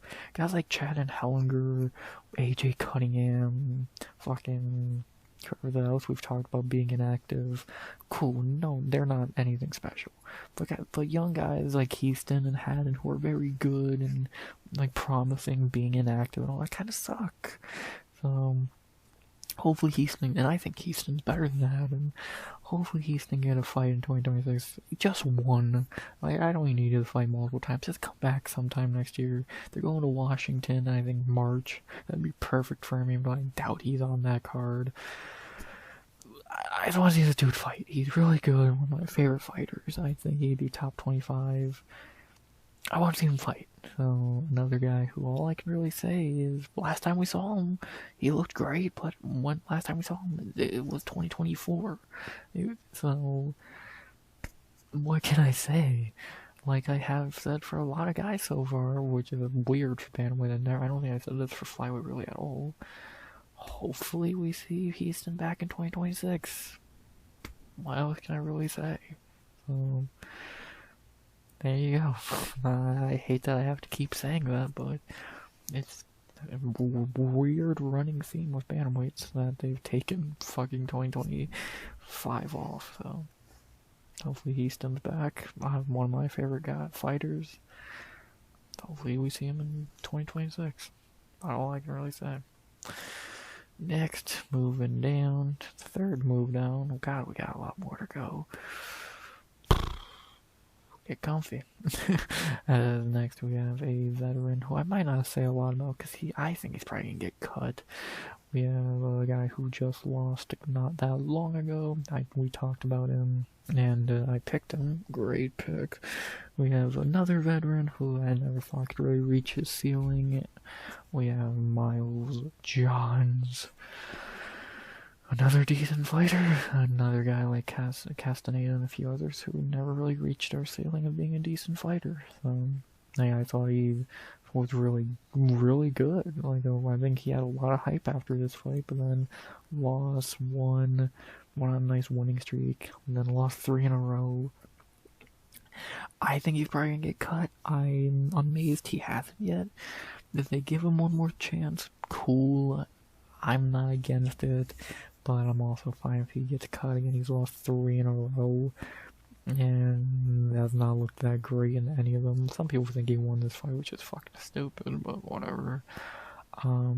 If he doesn't get cut and gets one more shot, high chance he wins because he is good when he's at his best. That's always kind of been the thing with him, when he's at his best. If not, and he gets cut, then I think he'll be a great addition to PFL or wherever the fuck he decides to go. So I'm shocked he's still on the roster right now, if I'm being honest. So we'll see if he gets one more chance or UFC cuts their losses. So we'll see. Not really much to say there about a guy who lost, 2 months ago? Yep, great pick by me. Next we have one of the newest bantamweights, former featherweight, moving down and undefeated at bantamweight so far. We have the Canadian, the only good Canadian at bantamweight because the rest fucking stink. We have the former featherweight, now turned undefeated at the moment bantamweight, Charles Jourdain, and we'll talk about the brother later. But we got Big Jourdain, Charles Jourdain. Yeah, was a pretty decent featherweight who never could really string shit together. Now 2-0 at bantamweight against Victor and Davey, which are good wins. Let's see if this is finally the time Jourdain kind of breaks that glass ceiling of a guy who can be top 15. I thought he always showed flashes of top 15 at featherweight, but he just never really could go all the way with it. Let's see if he can at bantamweight. He's very talented, but he's also just been very inconsistent with his performances, and again, that's why he's moved down and kind of had a fucking 500 record going into his last fight. So hopefully he can string a good streak together and get ranked for the first time, because he is good enough to. And yeah, undefeated so far bantamweight, coming off a Davey Grant win, which he looked phenomenal in. And again, we talked about Davey earlier, how good of a win is that? Let's see Jourdain put more together. Let's see him finally hit that top 15 and all that. Dude has all the potential to do so and all the talent. Let's see if it finally happens. I feel like it's been the same story with this guy. He gets a win or two, looks great, and then loses. So maybe it's finally his time. I want to see it. Jourdain's a very good fighter. Let's see him finally break that top 15 ceiling. Will it happen 2026? We'll see. I think it can. I think it should. See if it does. For the Jourdain, and again, we'll talk about the brother later.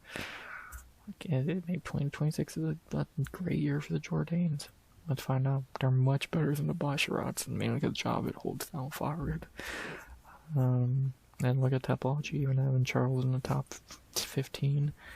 Let's see if he can finally get there. Not much else to say. Next, we got a couple cans in a row, so I get these out the way. And next we have the man who was on the short end of the stick of the knockout of the year. The man who got powerbombed through the apex. Maybe the worst fighter on the Bantamweight roster. There was a strong debate to be made.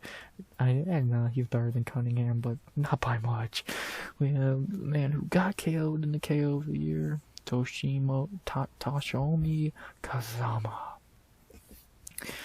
Yeah, this dude's fucking garbage. If he fights in 2026, because who knows, after that fucking powerbomb, he's gonna get cut, and he will lose and get cut, because he's fucking terrible. So, not much to say there. Again, he was on the receiving end of the KO of the year. If he fights in 2026, pick against him. He's gonna lose and get cut. He's trash, and, yeah, not much saying. No idea why they signed him after Rinya Nakamura put him out cold in the Road to UFC finale. Dude's garbage. Next. Not much to say there. And then for another bad fighter who just got fraud checked recently by another bad fighter we'll talk about later, we have... Sorry, I'm not trying to shit on... I've actually talked pretty highly about more fighters than I have shit on, but this is another guy who deserves to get shit on because he sucks. We have the recently fraud-checked Chang Ho Lee. The fucking Korean Marab, the Korean Khabib, got bitched out by Timmy Twilight Kwamba. Good job. This dude fucking sucks. You made Timmy Kwamba look like a fucking world beater. That's all you really need to know.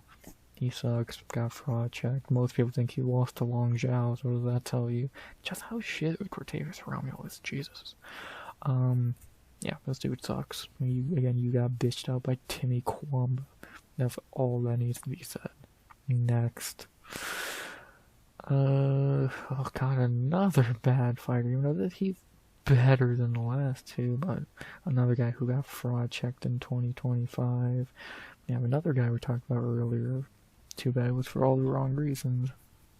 The got fraud checked this year, Felipe Lima.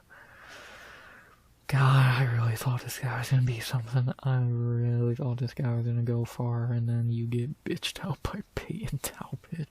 You get 30-27 dominated by Peyton Talbot. Yeah, that's bad. Good wins against Naimov and Johns. You lost to Peyton fucking Talbot. Yeah, enough said. I still would have picked him to be Marcos, and he'll probably bounce back, but yeah, we've seen his ceiling. Again, if you look terrible against Peyton Talbot, what the fuck else? Who the fuck else are you gonna lose to? So, yeah, disappointing. You got beat by Peyton Talbot when Peyton Talbot was coming off a loss when at his lowest. So, good job, dickhead. Fraud checked. You suck. You lost to Peyton Talbot. Still think he'll probably win the next try and bounce back, but yeah, I think he'll, clearly we've seen his ceiling. Anyone halfway competent will beat him. How shit Miles Johns and Naimov Jesus. Yeah, disappointed if Lima got super high on entry of the year, cannot be lower on leaving it. You got bitched by Peyton Talbot. Come on, man, do better. Next. This is an interesting, I don't know, I almost skipped one. Let's talk about the guy who Lima was meant to fight until he pulled out. Another guy who I think, well, not think he is a complete fraud, but, you know, he got back in the winning column against a shit fighter. We have another Peruvian can. When he looks like the gold standard for Peruvian fighters, that should say a lot. We have another fraud, Daniel Marcos. Still not sold on Marcos being anything special. I gave him his flowers for the Miles Johns fight. He looked good there. He got the win. Best he's looked. But I still don't think he's that good. I still think he's a bum. I still think he's a fraud.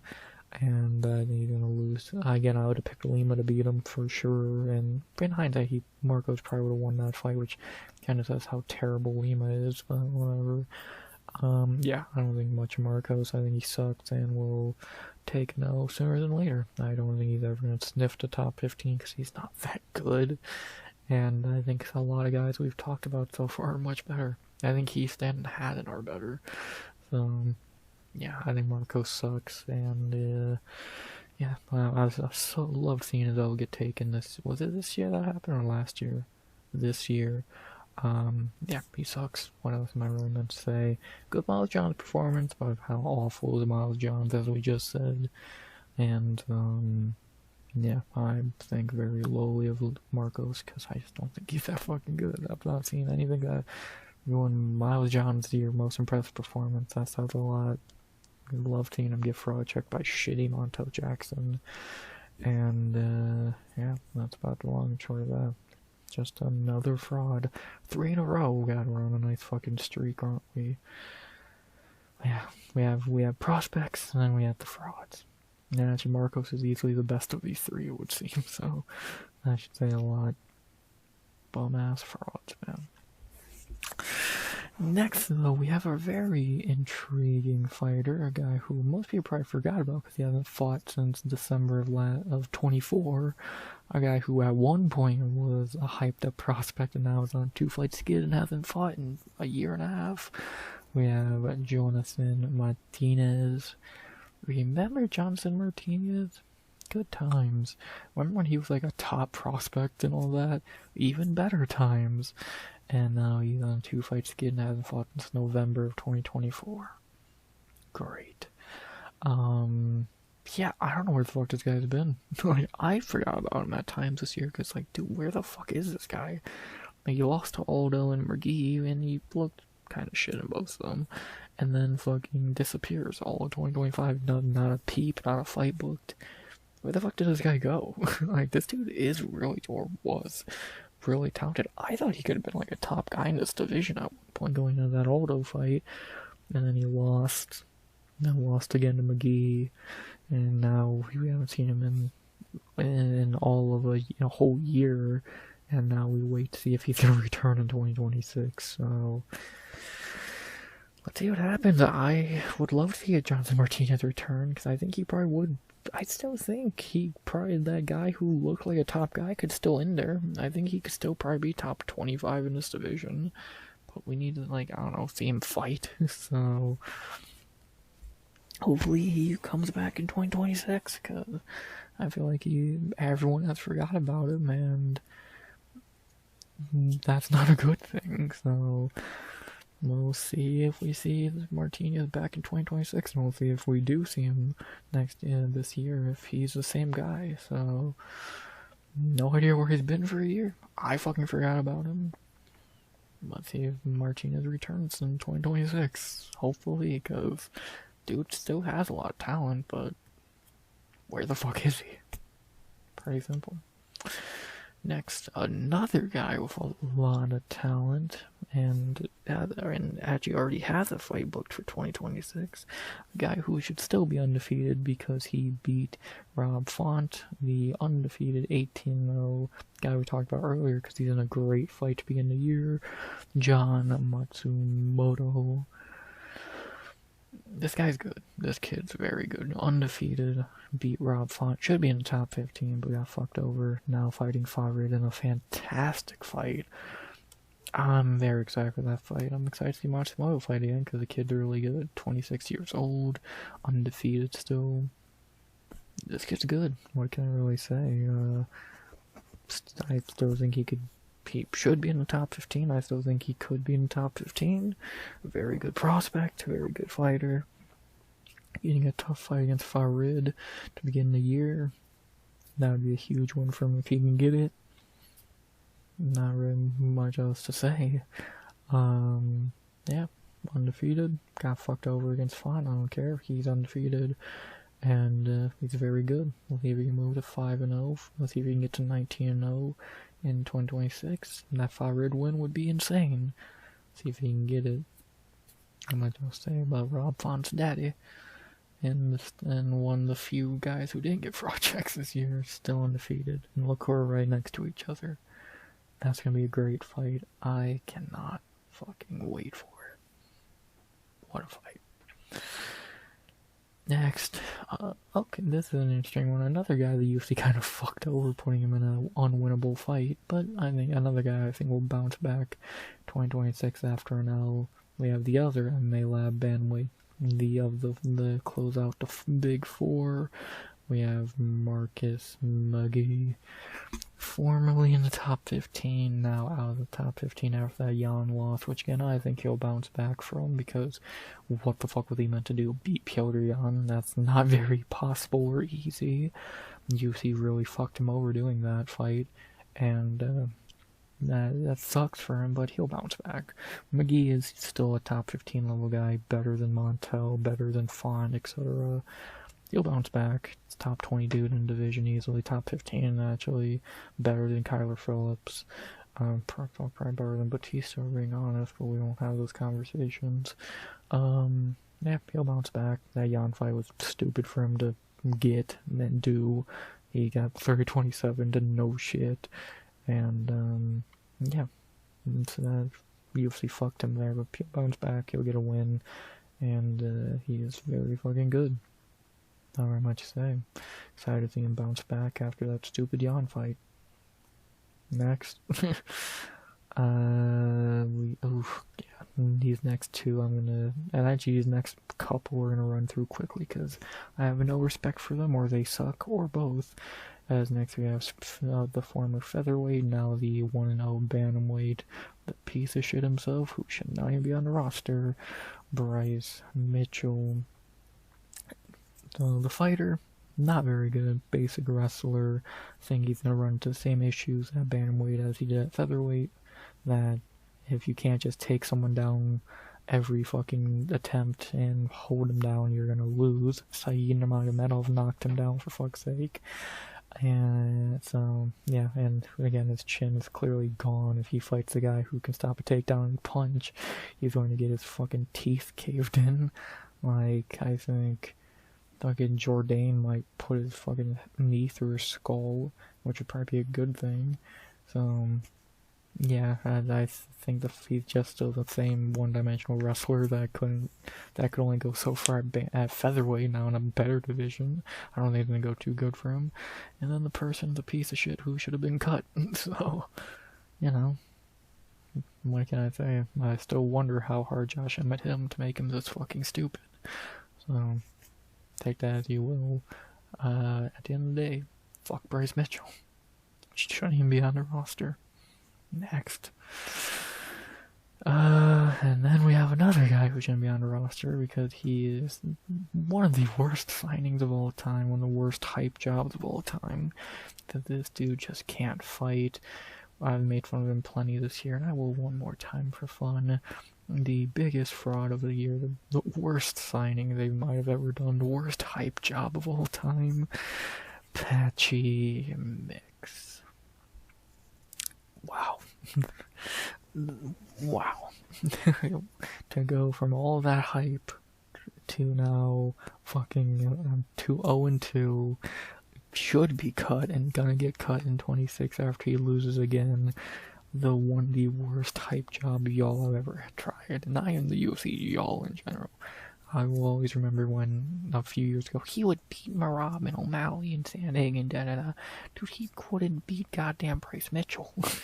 This dude's garbage. I'm so happy to see that. This boat is as fucking useless as the fucking McDonald's Happy Meal toys, as easy to get as well. This dude's a joke, a fucking complete tomato can, and I can't wait to see him lose again and get cut in 2026. Patchy Mix is garbage, and I'm happy we all can see that now. Instead of him beating nobodies in empty arenas in Bellator, this dude's a clown can bitch. So happy to see him fail after all the hype y'all gave him, and the UFC gave him for years. He fucking sucks. He should already be cut, and he will be in 2026. I'm not gonna fucking waste time on this one because I have no faith in this guy still being on the roster. And next we have another tomato cannon. Kind of go back to my point from earlier that bringing shit fighters back never works. We have Vince Morales. I don't think this dude's gonna get another fight in the UFC. If he does, he's gonna lose and get cut. If he doesn't, good riddance. He's terrible. He sucked the first time, sucks the second time. He's fucking garbage and gonna be gone by the end of 2026 if he's not already by the end of 2025. He sucks. Next. Why the fuck do you bring a shitty fighter back? It never works out. Speaking of tomato cans, let's get one more out of the way, and maybe the biggest one of them all still would probably beat Patchy Mix for being on. I'm not even saying that joke. I would 100% pick this guy to beat Patchy and Morales and fucking, well, Mitchell, no, but it'd be funny having another failed attempt at bringing someone back, even though they knew what they were doing with this one. Maybe the worst fighter in the Bantamweight division, even though Patchy Mix is probably worth. We have Chris Mutino. What do I fucking need to say? The dude's meme for a reason. Dude can't fight. He's literally just a human punching bag. Wellmaker killed him. He's gonna get one more fight more than likely and get cut. Yeah, he sucks. It's Chris fucking Moutinho. Unless you give him Patchy Mix, this dude ain't winning a fight. He's gonna just get more fucking brain damage, and yeah, that's all he's here for. So, gonna be gone by the end of next year. Not very much else to say. He's gonna be gone by the middle of the year if he actually fights. And yeah, he might be the worst fighter on the roster, on the Bantamweight roster. Not really much else to say. Next, we move down again. God, that was a shitty last few for that row. But let's see if this row doesn't. Oh god, this row's not much. This row might be worse. Holy shit. As we begin with another old dude who had a run at one point, but now is washed and needs to retire. And another guy who I'm shocked is still on the roster. Another guy we haven't seen in 2024, the formerly top 15, the guy who quit versus the original Tom Aspinall IPO quitter, Pedro Munoz. Actor Pedro, good to see you. It's been a while. I haven't seen him since November 24. Is he the third guy from that card who hasn't fought since then in this division? What the fuck? Yeah, not much to say. Pedro is 40, almost, hasn't fought in since November 24. One of two things is gonna happen. Either he's gonna get one more fight booked in 26, lose and retire or get cut, or he's just gonna be cut sometime during the year for inactivity, and he's old, and that'll be that. That's when everyone will remember, oh yeah, Pedro Munoz is on the roster. Was on the roster still, so yeah, that's about that. So yeah, another guy like Martinez, but Martinez is inactive. Munoz is just like, why are you still here? You're 40 and ass. Well, I never thought he was that good to begin with anyway. So, and again, you still quit versus O'Malley like a bitch. So, what am I really meant to say? Yeah, there you go. Either you're gonna get cut or fight one more time and get cut. Simple. Most of y'all probably forgot he was even on the roster. Me too. Oh my god, this next one. This might be the least skilled fighter in the division. I'm not even fucking being funny. This might actually be the least skilled fighter in the division. As we have a guy who started the year 8-0, who ending it 8-2. The tomato can that truly might be the worst fighter in the division, Josias Musasa. This guy is awful. Carlos Vera not clubbed and subbed him. Kobe Thickness beat him, to the worst fighters on the roster. This dude's a joke. I'm not wasting time for him. Cut him immediately. People who say he beat Thickness is a fucking idiot. This guy is a joke. I don't know how he got signed. He's one of those guys who just hits really hard. He has no talent at all. And if he's still on this roster this time next year, I'll be more than fucking amazed, because he's not going to win a fight. This dude is like the least skilled fighter we've talked about. And that says a lot. He makes Patchy Mix look like goddamn Anderson Silva. He's the worst. What the fuck else am I meant to say? Pathetic. Next, guy we talked about earlier for getting fraud checked in and beating a tomato can, but now we can just talk about him. And we have a guy who I was very high on going into the year. Another guy who had his O going into the year but lost it. We have Rinya Nakamura. Another fraud who got checked this year. Rinya looked like he was going to be something. He looked like he should have been a top guy. You know, his performances were very shaky. And then Muim frauded him. He beat Fletcher, which means nothing. And, yeah, we see what he does next. I don't think he's gonna do much. I think he's gonna I think by this time in a few years, his record's probably gonna be like maybe like 12-2 or something, 13-2. Like, he's not great at all. He's not gonna do shit. His striking's getting better-ish, but again, Muim Gafurov schooled you, and you looked shitty against guys like Carlos Rivera, so I guess the writing should have been on the wall for him getting fraud checked, but I didn't read it, so my bad. But yeah, got fraud checked by Muim Gafurov. Yeah, what else am I really meant to say? Well, maybe he'll have a career renaissance. Again, the Fletcher win meant nothing, but whatever. And, yeah, we'll see what happens with Rinya. Another guy I was high on who shit the bed. Happens a lot. We're going to talk about many more over the series. Just this year. Yeah, there you go. Rinya Nakamura. All the hype just to get beat by Muim Gafurov. Good job.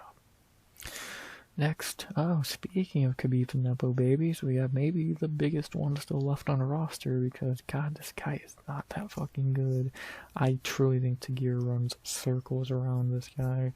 As we have one of Khabib's biggest Nepo babies, way worse than guys like Umar. Fuck, is he much better than Abubakar? We have Saeed Nurmagomedov. Yeah, Saeed is literally just here because of his last name. He's not that good at all. I think Tagir is so much better. Like, Saeed has good wins. Like, Douglas Silva de Andrade is a good win. Sergio Kakramanov is a good win. But I was like, Muim Gafurov's age pretty good. But, like, he's just not that fucking good. He has a shitty gas tank. He's the striker of the family, and he's not even that good of a striker.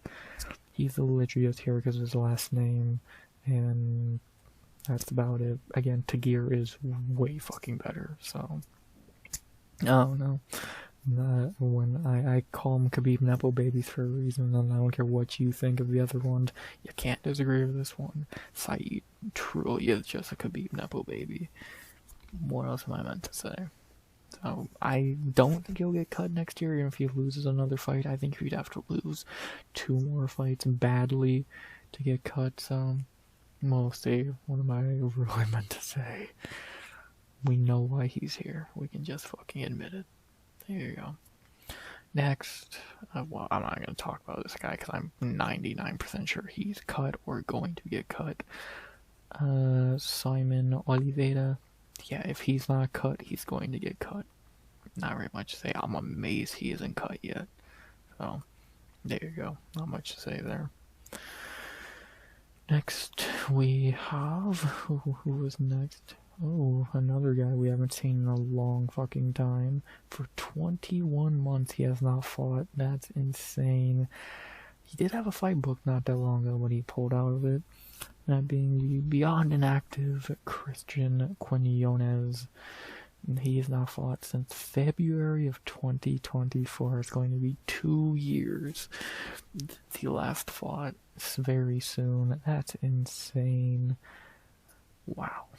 Like, this dude looked like a good prospect after his debut, then lost 2 in a row and fucked off for 2 years. He was meant to fight in November, but he pulled out, and now he's been gone for fucking 2 years. At this point, I won't be shocked if UFC just cuts him. He's not. I doubt he's not that good. I doubt he's got better in his time off. He doesn't fight anyway. Won't be shocked if he gets cut. Would be more shocked if he actually shows up to a fight. Hopefully he finally fights in 2026, or they just cut him. What am I really meant to say? The dude doesn't fucking fight. So, there you go. Pretty simple. Next, Tapology's starting to run slow, you know, we've been going a while. Oh god, I ain't gonna waste time on this tomato can. Speaking of Mexicans and them being shitty bantamweights, next, after talking highly about him at flyweight, we gotta talk about him badly here. Outside David Martinez, we have the definition of a can-crushing fraud, UFC's favorite ugly bitch, Raul Rosas Jr. I'm not gonna waste time here. You know it. I know it. This dude's fucking garbage. Like, I don't care. He's only 21. He's fucking garbage. He looked piss poor against Vince Morales and Orichi Lang. Rob Font would have fucking pieced him up and probably finished him. This dude's terrible. The second he fights anyone good again, and even see Roddy ain't good, the second he fights someone halfway decent, he's going to get murdered. This dude is awful. In every sense of the word. This dude can't fight. He's not fucking good. And he then go down as one of the biggest laughing stock, like, prospects, quote, the UFC has ever done. Because this dude sucks. Like, I don't even know what to say. This is a UFC tried. I'll give him that. But yeah, this dude just has no fucking talent. He sucks and will get crushed by any legit guy he fights. Again, this guy's career highlight's gonna be going down as one of the biggest fraud wastes of fucking hype of all time, and that's a goddamn accomplishment for the UFC at this point. He fucking sucks. He makes Shara Bullet and guys like that look good. Raul is garbage. I don't care. And he's only 21. The dude blows. That's simple. David Martinez has done more and looked better in a year than this dude has done in 5. The dude is not getting better. He sucks. That's simple. Next. Another guy who I'm shocked is still on the roster after his recent losses. I'm not going to say much here because I don't think he's going to stay on the roster long, but they might give him one more fight, to be honest, because he's young. We have another former prospect who got fraud checked badly and is now on a losing streak and probably gonna get cut. We have got South Africa fell off. Cameron Simon. Remember when him and Drakus were running shit? Good bad times. Yeah, hyped up prospect at 9-0. Now 9-3. Hasn't won a fight since July of 23. Good job. Yeah, this dude sucks. I don't know what to really say. Either they're gonna give him one more fight that he's gonna probably lose, or they're just gonna cut him straight up. Not very much else to say. Even though he's a rare case where I think cutting him would be the best thing for him, because I think if you cut him now, let him go get some experience in LFA or some shit, come back when he's like 29, 30, might be the best thing for him. So, if they give him another fight just to lose, cool. If you cut him now, it'd probably be the best thing for him. He'll get experience in PFO or whatever. And, yeah, there you go. Not much to say. I'm shocked he's still on the roster, to be honest, after Wellmaker killed him. Next, should I talk about... I'm thinking I should save Daniel Santos for featherweight, because I think he's a featherweight now, so we'll wait on him. I think he should stay at featherweight. I'll wait to talk, because I don't think he's coming back down to bantamweight, or he shouldn't, so we'll save him. Next, another tomato can. Not gonna say much here. One of the least deserving Contender Series contracts of all time, and another terrible Canadian fighter, that being Siri City. This dude fucking sucks. He should have got a contract on Contender Series. He lost to Roman in the rematch. Lost to Armfield. Beat Smotherman, which means nothing. This dude's terrible. I cannot wait to watch him get beat up, because he fucking sucks. And, yeah, about all I gotta say there. This dude fucking sucks. Next. I have no respect for this dude. He's garbage. He makes a hobby look good, and that's an accomplishment. Next. Okay, I did not think they would have this guy on here, because I'm pretty sure he's suspended at the moment, but he is on here, so we can talk about him. A guy who's actually suspended, or at least last time I remember was suspended, that being the 40-year-old Douglas Silva de Andrade. Last thing I heard about Andrade is he got suspended. He had not fought since June of 24, was meant to fight in 25, but pulled out. And, yeah, does he fight again? Maybe. Does he get cut or just retire because he's old? Maybe. Again, I swear, maybe I'm wrong, I swear he got suspended for something. We'll see. I don't know what they're doing with Silva DeAndre. Dude is still pretty decent. Like, for being 40, he's another one of those old dudes who are still actually really good. But even for him, he's starting to show his age a bit recently, so we'll see with him. He's still decent, but now he this long of a layoff, getting suspended, I think. At Bantamweight, might as well just retire, but or you can give him one more fight, or they just let him walk and go retire over in Brazil. We'll see. I don't know. Not much else to say. Yeah, simple. Next, we had a veteran of the division, the unranked gatekeeper to an extent of the division. A very good fighter, another guy who never really hit his ceiling, but has always been very good. The very good Ricky Simon. Is he kind of the gatekeeper of the unranked? To an extent, I feel like he is. Very good fighter. Of course, we all know Simone's great. Coming off that Barcelos loss, but that's just how amazing Hiron is. Yeah, Ricky is kind of the gold standard for unranked guys. He kind of reminds me of the Bantamweight Randy Brown. He's the gold standard for unranked guys, but he can never beat the higher echelon of guys. Take that as you will. Yeah, Ricky's really good. I think that's a pretty simple take to have. He's kind of a gatekeeper, kind of the gold standard of unranked guys. Could he have been a top 10, top 15 guy and done some good shit? Yeah. But I guess he's just never been able to do that. Instead, he's been very good, but never really breaking through fully, so yeah, I don't know. I don't have anything bad to say about Ricky. He's just really good, but he's kind of a litmus test, kind of like Randy Brown is for welterweight. He's good. He's just never been good enough to beat the higher echelon of guys, and that's about that. He had a really good 2025, gonna have a really good 2026, probably win one or two, fight a top guy and lose. Not very much else to say. What bad could you really say about Ricky Simon? Unless calling him a gatekeeper is an insult, which it isn't. He's really fucking good. Next we have the owner of the knockout of the year this year, in my opinion. A dude who is really fucking good and gonna be definitely a name to watch in 2026.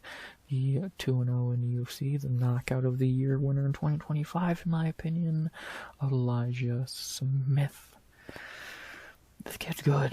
Again, 23 years old, in my opinion, having the knockout of the year against Kazama. This kid's good. I think he's what some people act like Jacoby Smith is at welterweight. I think that's what Elijah is. He's a really good wrestler, getting better on the feet, young, talented. This kid's good. I think he can be one to watch at Bantamweight, especially in 2026.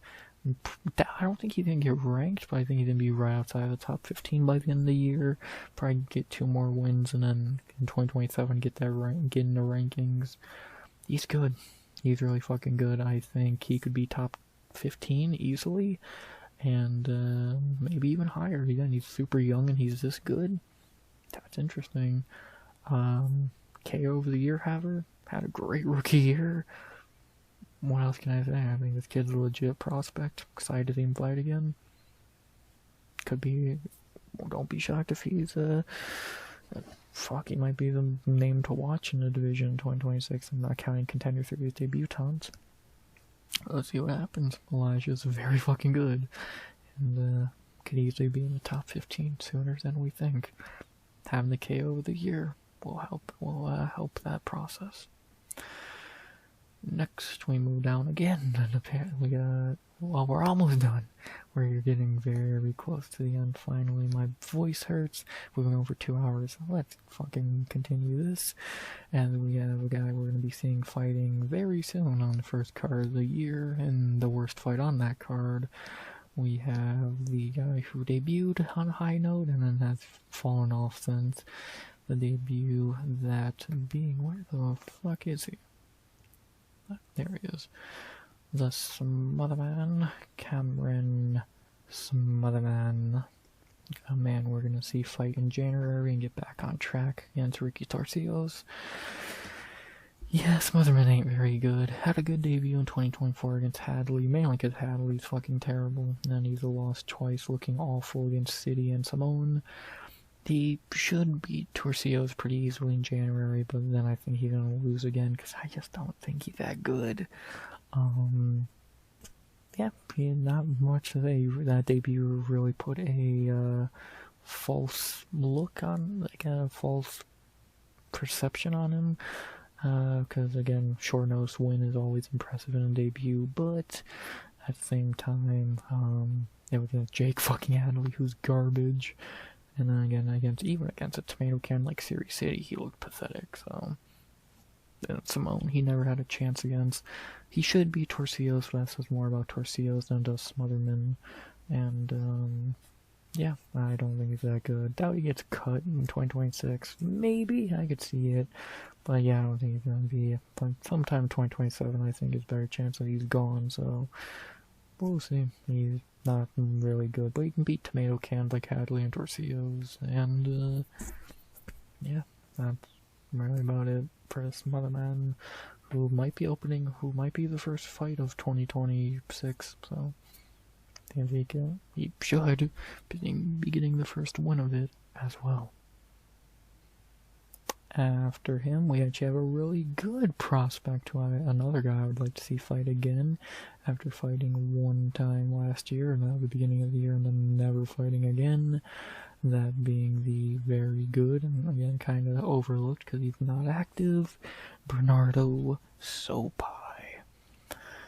I think this kid's good. I think this kid's very good, very name to definitely keep an eye on if he ever fucking fights.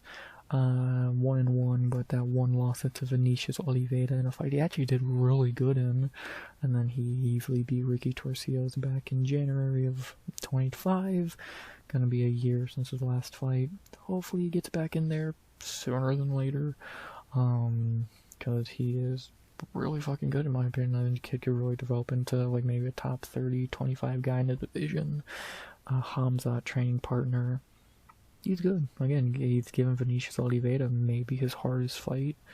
And, yeah, I want to see this dude fight again because I think he's really fucking good, so hopefully he fights again. He was on the first card of 25, didn't touch the fucking cage again, so hopefully we see him back in 26 because I think he's really fucking good. And I want to see him fight again, so that guy who kind of just not talked about because he doesn't fight, if he fought more often, I think you'd get a lot more talk about him. So maybe he should fight. Hopefully we see him sometime in 26 and more than once, ideally. But time will tell. If you're Hamzat training partner, then you know you're not going to fight too often. Hopefully he can break that stigma, I guess. Whatever term you want to use. Up to you. Next, we got a few cans to talk about real quick. I think I could fucking talk about this guy with the featherweights because I think he's officially moved up. So, yeah, we'll talk about him at featherweight. But this guy is a bantamweight, so we can talk about him real quick, even though he's terrible. He's one of the few awful bantamweights to have a win. That being the funniest, maybe the funniest name in the UFC. Too bad he's not very good at all. They have Colby Thickness. The Thickness is somehow 1-1 in the UFC. Thank God, Josiah Musasa is fucking garbage. Again, people who think Musasa won that fight's stupid. Obviously, he got battered by Topuria. Yeah, Thickness is terrible. Just be blown with you. This dude's fucking garbage. If he fought 90% of the guys we've talked about during this, he would get his brain splattered across the canvas. He just lucky he's fought maybe a guy with the lowest skill level in bantamweight history in Musasa, so yeah, he's going to definitely lose his next fight more unless they give him someone as awful as Musasa, and I don't think they can. I think Sickness will probably be cut sometime in either late 26 or 27 because he's gonna go on a 2 to 3 fight skid and get cut because he fucking sucks. So, like, he didn't even look good in my Musasa fight, but he won clearly. And outside of being a Volk training partner, he cannot.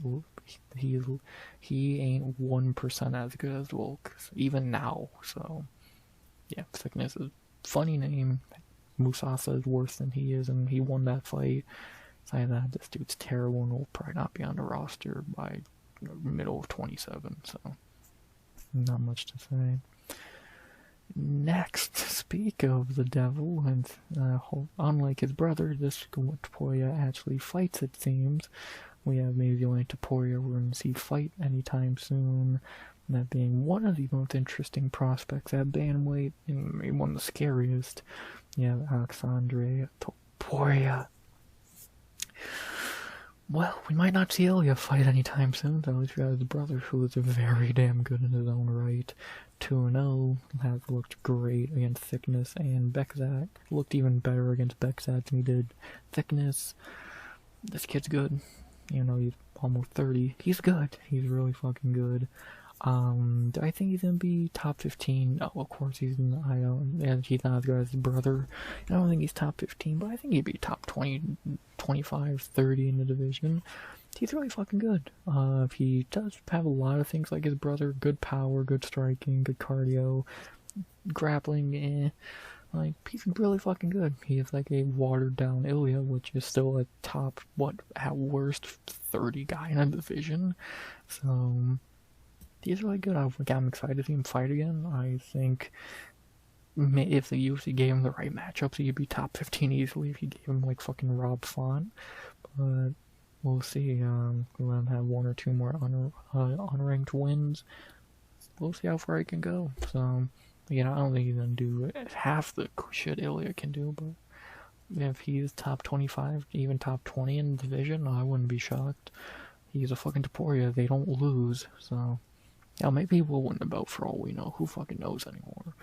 With the Topurias, they just don't fucking lose, and hopefully if Alexandre can keep that fucking trend going. So he's really good. Not as good as his brother, but no one is. And let's see if he can maybe reach top 15, early 27. Hell, if the UFC pushes him, maybe even this year. I think he would beat he would wipe the floor with Payne Talbot. We could just be honest about that, so not really much else to say. I think I'm convincing myself by the minute. Fuck it. He will be top 15. He's that fucking good, so the Topurias don't lose. What else can I really say? The Bantamweight, you got a fucking issue. Y'all thought Ilya was gone? Nah, he had a brother. Might be the only Topuria we see fight anytime soon. That's painful to say. Getting to the end, and oh wow, this last stretch is kind of just bad fighters, ain't that some shit? And next we have a former tough winner who we talked about a minute ago for probably losing his next fight and getting cut. We have maybe the first fighter on the chopping block in 2025 and 2026 if he loses like he should in January. We have former tough winner, hasn't done shit since, Ricky Torcios. I will never understand Ricky Torcios, man. He fucking looked amazing on Tough, got to win against Houston, and I don't know what the fuck happened to that guy, but he disappeared, and now he's about to be 1-4 since and getting cut, so, man, that's some shit. He is opening up, well, he is on the first card of the year, probably gonna lose to Smotherman and get cut. He's not good. What can I really say? Probably going to be the first fighter on the chopping block in 2026. Crazy to think about after seeing him on Tough, but the cookie crumbles, and he's never really been able to get back to that form, I guess. So, see what happens. He's probably going to be the first fighter on the chopping block in 2026. If he loses like he should. Don't know what happened to the guy on Tough, but that guy's long gone, and soon he's going to be long gone from the UFC in general, so there you go. Next, now I'm gonna waste time on this guy. The other Vera in the division, Carlos Vera. This guy's garbage. He's just lucky he fought Musasa. Whenever he fights again, he's gonna get his head beaten by whoever he fights. This dude sucks. Next, he's just a shittier Ryan Hall. Remember Ryan Hall? Good times. Oh God! Speaking of frauds, let's get another fraud out of the way. One of the biggest ones of the year. right here, a guy who I thought we'd be talking about him at the end of the year as the top guy, and instead or a future like contender, but instead he's a fraud. That being one of the biggest frauds of the year, Malcolm Wellmaker. He fucking just had to lose right at the last hurdle of the year. He could have won Rookie of the Year, or at least been in the conversation for it, went to next year for all the hype, but instead he beat 2 tomato cans, looked phenomenal doing it, and then got beat by a debutant on days' notice. Ain't that some shit? So, yeah, he sucks. He's a fraud. He just hits really hard. Outside of that, he's terrible, and yeah, one of the biggest frauds of the year. What more can I say? You KO'd 2 cans and then got beat by a debutant. Your lucky Patchy Mix was in this division, or you'd be the biggest fraud of the year. Congratulations. Next, speaking of terrible new fighters in the division this year, this dude's 1-0, but god is he fucking terrible. I'm not gonna waste much time on this guy, as we got the guy who got signed to lose to Patchy Mix, but accidentally beat him, Jacob Wicklots, however they say it. Yeah, I'll just be honest with you. To be honest, it's debatable if he actually won that Patchy fight. And either way, he looked terrible in it, and he fucking sucks. I'm 100% picking against this dude in his next fight if they give him a halfway competent opponent. Because this dude is fucking terrible. I don't know what more I can really say. He looked shitty against Patchy, and again, it's a strong debate that he probably didn't even win that fight. He fucking sucks. He's gonna be an easy fade next year in his next fight, more than likely, unless he does get a fucking layup on a level of Patchy, or actually even worse, and which is unlikely, so I'm definitely gonna pick against him. And yeah, he sucks. Let's not get fooled by that win. He didn't look good in it at all, and he's terrible. Next. Getting towards the end. Next, we have a guy we talked about many hours ago, because he's fighting Cody Garbrandt and probably going to beat him. We have the guy who could actually have him. A lot of people would probably say he should be 3-0 in the UFC. The judges have just not been really nice to him. That being Long Zhao, the man who's probably going to retire Cody Garbrandt. Zhao's actually pretty good. Don't let the record fool you. Again, a lot of people would say he should be 3-0. I'm fine with this record. I think they scored it right, but he looked good in both these fights. He was debatable here, and he looked good here. He just clearly lost, and he looked amazing against Quang Lee. And I think he's gonna beat Cody Garbrandt, so what does that tell you? Dude's decent. Do I think he's gonna do much in the division? No. And him beating Garbrandt says more about Cody than it does Zhao. I think this dude's ceiling's like maybe top 40 in the division. I don't think he's that good. He's not fantastic at all. He's fine.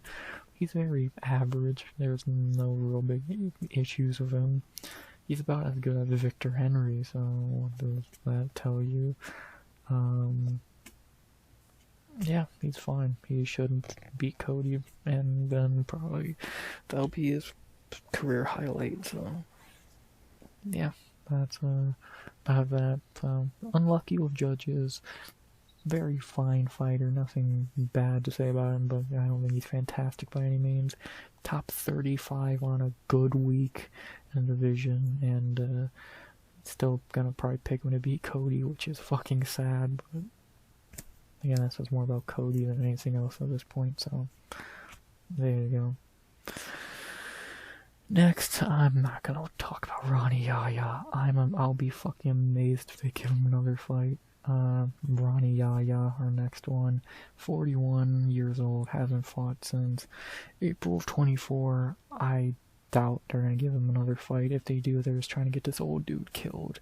I don't think he's gonna fight again in general, or at least in the UFC.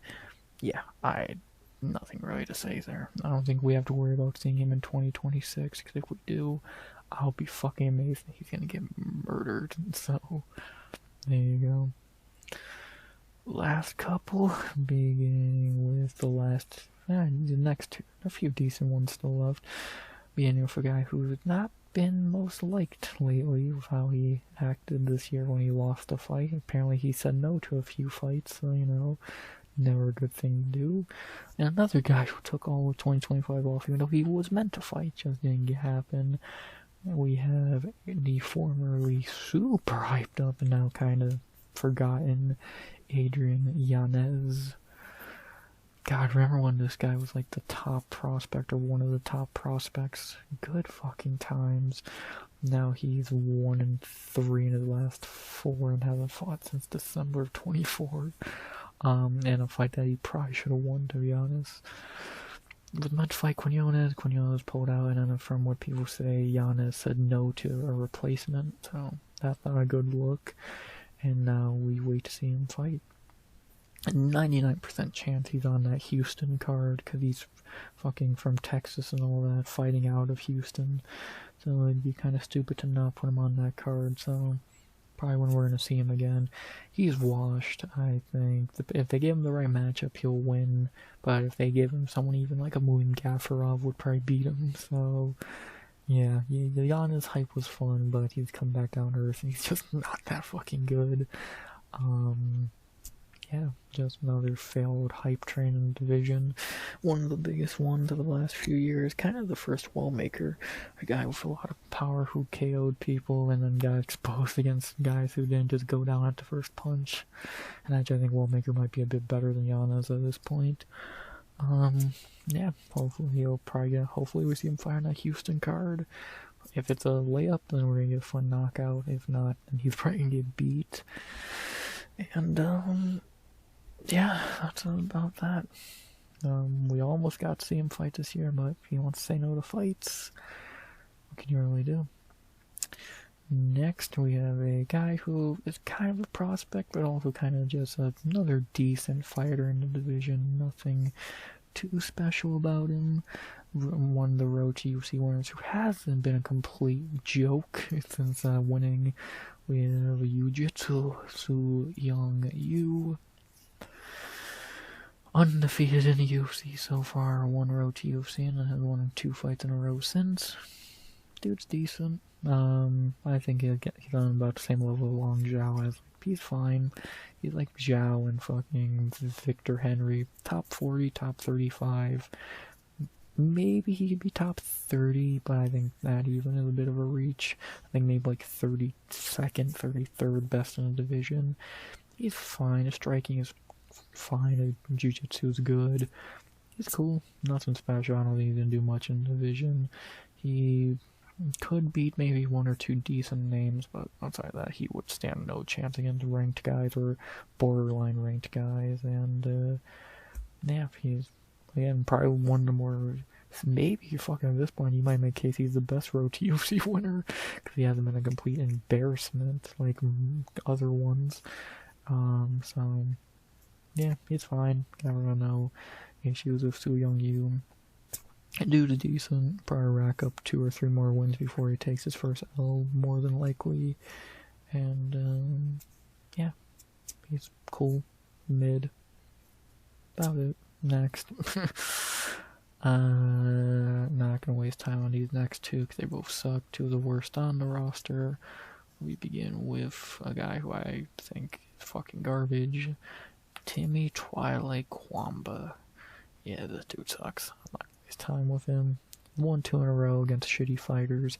Cannot wait to watch him lose again when he fights someone good. This guy sucks. I think he's a complete joke. Yeah, about all I gotta say about him. You're lucky you fought 2 tomato cans. And that's about the long and short of that, so yeah, this dude fucking sucks. And another dude that sucks is our next one, a guy who I'm 99% sure is probably not on the roster anymore because he hasn't fought in forever. That being a guy who I fucking can't believe is still necessarily signed, and don't even know why he got signed to begin with. A guy probably most people have never seen in their life. Angel Pacheco. Who the fuck is Angel Pacheco, you ask? I don't blame you for asking that. He is a guy who got a contract a few years ago on Contender Series for a decent fight against Danny Silva, and then he debuted against Count Long Reign, lost and looked terrible, and now he hasn't fought since March of 2024. Yeah, this dude's fucking awful. If he fights again, he's gonna lose and then get cut. If he doesn't fight anytime soon, then they'll probably just cut him. One of the worst Contender Series signings of the last couple years. He's fucking garbage, and yeah, either he's gonna get cut or he's gonna fight again and get cut after the loss. Pretty simple. Shocked he's still here, and there you go. Next, we have our second to last one, thank God, and actually a very good prospect at that, so I'm very excited to see fight again when they do. He's on a Mexico card in February or March, I forget. The Border Boy, the undefeated Santiago Luna. This dude looked really good in his debut against Quang Lee. Did get dropped, but then came back and looked good. Young, 21 years old. Hopefully he gets on that Moreno card in a few months. Interesting prospect. I'm not going to say too much yet, because again, I only seen him fight one time against a very below average fighter. And again, he's 21, so it's kind of too early to put high expectations on him. He's already better than Raul Rosas, that's for sure. But, yeah, I think Luna could be an interesting guy to watch in the division. Do I think he's on the level of some other prospects? Fuck no. But I think he's decent. I think he looked decent. Excited to see him fight again, hopefully on that Moreno card. And, yeah, I think a few years of development, I wouldn't be shocked if at one point he's like fucking 9-2 or like 9-1. Few years development fighting decent guys, he could be something. He could be something, or he could just be another shitty young guy they signed. We'll see. I thought he looked good in the debut. You know, he did get dropped in against a can, but we'll see. We'll see how he builds on that. Hopefully, again on the Moreno card, be a good addition. And yeah, not much to say about a guy I've seen very little of, but the little I did see, I don't think it was bad. I think he looks decent so far, and let's see how far this kid can go. Again, he's already way better than Raul Rosas. The low bar, I know. And then finally, our final one, Holla fucking Lucia. I love doing this, but 2.5 hours is easily my longest video now. Most of my streams don't go this long. As we end with our final guy, I don't know how alphabetical order works if he's our last guy, but whatever. And we end on a pretty dud note, but it is what it is. As we have with our final Bantamweight going to 2026.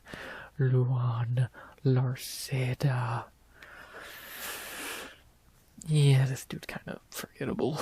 Do I think he's a can like some of the guys we've talked about, like Pacheco and all that? No.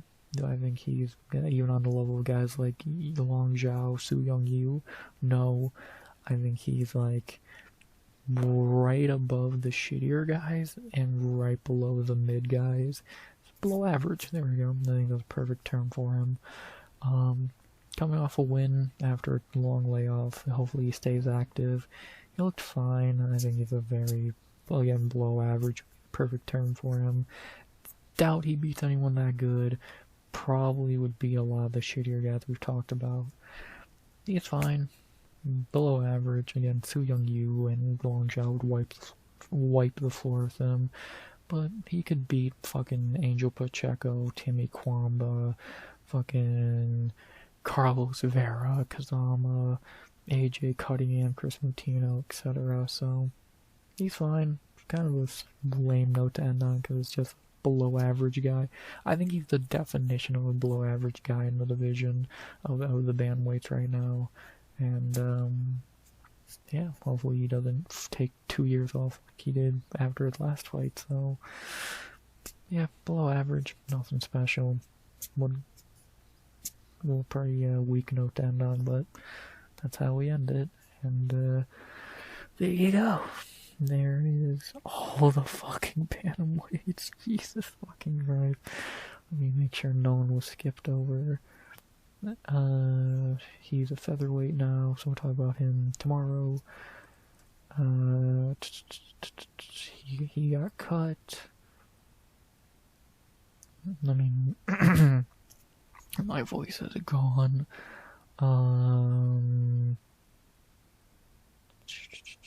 Seems like we've hit all the notes we need to hit.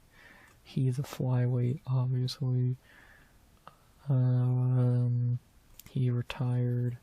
I don't know why they don't got. Oh, actually, there is one more guy I do want to talk about. I don't know why they don't got Daniel Santos. I do want to talk about. They have him at featherweight, even though he's a bantamweight. This is our last guy, really, but they didn't have him on there.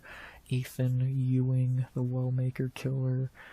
This is actually another guy I would put in there with your like the biggest prospects to watch in 2026 at bantamweight. If he stays at bantamweight, which I'm guessing he's going to, because I feel like that's his probably natural weight class.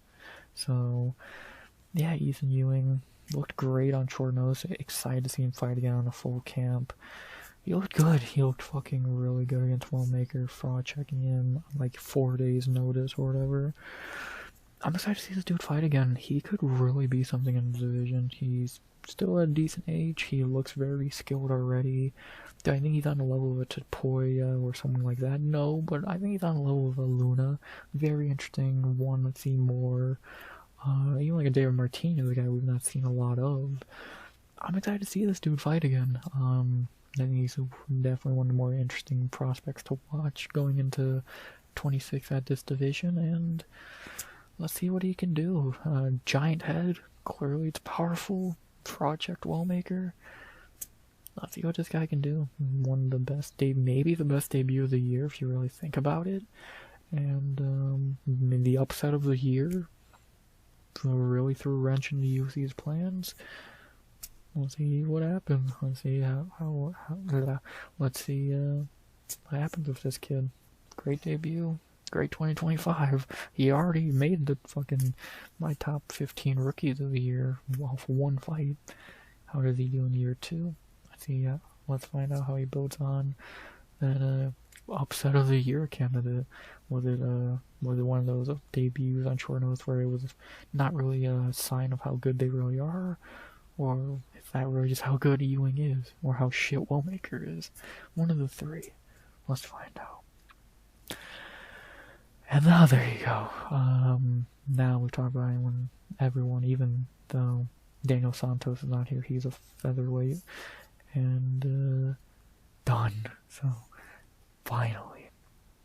Only last things I'll talk about, not gonna go into their profiles on Tapology, but the few Contender Series guys we got, my quick thoughts on them, so I talked about them in other videos. You can go find Contender Series recaps, but just quick thoughts on them. Lewis Lee Scott, fine. I don't think much of him. Better than Nathan Fletcher, but I was not super impressed with his Contender Series showing. He's fine, but I didn't think much of him. So, meh. Very meh. Hector Sosa, great story on Contender Series. I don't think he's that great, but, he had a great story. Hard not cheer for him. But yeah, I don't think he's that great of a fighter. Cody Chovanchek, probably the worst on the list here. Didn't think much of him. Looked fine. KO'd a shit fighter. I think Scott's probably better. He's Canadian, though. Unless you're Jourdain, you probably suck. Next, speaking of Jourdain, Luis Jourdain, who, Contender Series wide, just that performance might make a case for being better than Charles, but I won't go that far yet. Super excited to see him debut. Easily my favorite name on the list here. This kid's good. Maybe not better than Charles, but not far off from being as good as him. He's good. He's really fucking good. Wish he got that DeRitter card, but too quick of a turnaround. Can't wait to see him debut this year more than likely. He's good. Then we have these two psychopaths who gave us the best fight in Contender Series history. If you didn't see it, go see it. Marietti and Vlogden. Great fight. Do I think these two are that good? They look fine. Skill-wise, kind of hard to determine when they're just winging punches at each other with no blocking. So, we'll see. So, did they deserve a contract? God, yeah, best fight in Contender Series history. Are they that good? Vlogden probably should be a flyweight. And Marietti looked fine. See how they probably won't see him till late next year, more than likely. They're probably still recovering from that goddamn fight. Vlogden had chunks taken out of his head, and Marietti took a lot of damage in his own right, so whenever they debut next year, more than likely, we'll see how they follow up that fucking fight. And lastly, Juan Diaz, maybe the knockout of the season on Contender Series. That beautiful spinning back elbow. If you didn't see it, go see it. Same thing with this fight. He's Peruvian, which is kind of a worry because obviously they've not been very good. But you know, kid's young, 27, cool knockout. See what he does. So that's not the most stacked Contender Series bracket, to be honest. So flyweight had better because they only had one guy, and Emmanuel was better than all of these guys. So what does that tell you? Intrigued in these four. I think he kind of sucks. Don't think much of him, and he's okay. So I think Jourdain is the most interesting, the best of the few. And we'll see how these guys' rookie years ideally turn out if they all fight next year, rookie year. So we'll see. And then finally, the final thing. Well, actually, before I do that, like I did for flyweights, who was my favorite bantamweight? I'll say O'Malley, obviously, but Brady Houston's cool. A few other guys are really high on that list. Who was my hate watch for 26? God, I hate Timmy Kwama so fucking much. Patchy Mix always. Bryce Mitchell. I want to see him lose again. Eamon Zahabi. There you go. No, that's my hate watch for 26. Eamon fucking Zahabi. Feed him to Sandhagen, please. The prospects to watch next year, I'd say top of those: Elijah Smith, Farid Bashara, Gene Matsumoto, Santiago Luna, Easton Ewing, Topoya, of course. Some real names to keep an eye on. Who do I see getting fraud checked? Could be a lot of those guys, to be honest, who I just named. Who else could get checked? Maybe Martinez, if he really isn't as good as we think he is, because again, he did beat shitty Rob Font. Vinicius could easily get fraud checked against Bautista. I would say those are probably the top two. Jourdain could get bantamweight fraud checked. So, but I'll say Oliveira and Martinez are the biggest chances of getting fraud checked. There you go. And then what are my most? I think the only thing left is my most anticipated fights of the year at this weight class. Of course, the trilogy between these two is gonna be sweet. I can't wait for O'Malley and Song. Hopefully they feed Zahabi to Corey. Batista and Oliveira is awesome. I would love to see Cheeto and Talbot. So hopefully we see a lot of these fucking 2-year layoff guys come back, like Houston, Martinez, etc., etc. Either A, because they're good, or B, because we don't want to see them wasting roster spots not fighting. Yanez, fucking who else have been off for a while? And we talked about so many. Yeah, those are like the main ones. So let's see them. Let's see. Gonna be fun. Gonna be a fun year for bantamweight. I think there's gonna be a lot of interesting things. Could see a new champion in the weight class. We'll see. Still a top tier weight class. Still better than flyweight. Still, again, at worst, third best weight class, and I don't even think it's that low. Gonna be fun, I think. Unless, like, this clown wins the belt, which is unlikely. I think the division's gonna be really fun next year. Will Marab get the belt back? Will Pillar hold it? Will O'Malley somehow get a title shot? His Song's a dark horse. What prospects are gonna move up? What prospects are gonna fall down? I think it'll be a fun year at bantamweight. And then lastly, the last thing I'll talk about is the Road to UFC finale for the bantamweight, because we will be getting one more fighter added to the roster for sure. So let's take a look. The flyweight, or the bantamweight, final for it is actually maybe the best one, to be honest. I think it's a big debate between these two, and this one might take the cake. Sula Gangbo versus Lawrence Louis. This is an amazing fight. Circle this one on that card. This is a great fight. Sumadarji's cousin or whatever, and he's much better than Sumadarji, versus one of the best fighters to come out of CKB, it seems. This is a fucking banger. This is probably the second best Road to UFC finale of the four, and whoever wins this is going to be a great addition to the roster, and even the loser will probably be a great addition. This is a good fight. So, Bantamweight's going to get another good fighter or two here. I'm very excited for this fight. There you go. And there you go, indeed. There is the fucking Bantamweight division. The longest video I've ever fucking made. 2 hours. So many Bantamweights. And this one, the second weight class. Oh, how the fuck? Dude, welterweight might actually be 3 hours. The shit I do for y'all. I hope y'all enjoy it. And you see why I don't put timestamps in this shit. Damn, fuck you. If someone wants to do that, go ahead. No chance. So, there you go. All the signed fighters, all the Contender Series guys, all the Road UFC guys. If there's someone who's fucking rumored to be signed I don't know about, I don't care. I'm done. All the Bantamweight. Hope you enjoyed it. Tomorrow's the Featherweight, which might be shorter. I feel like Featherweights have a few less fighters and even less good ones, so we'll see. I'm tired of talking. I hope you enjoyed. Yeah, we're just getting started. I'm so scared to do the welterweights because that shit's gonna be like 3 hours, but I hope it's worth it. Hope y'all enjoy it. I enjoy doing it.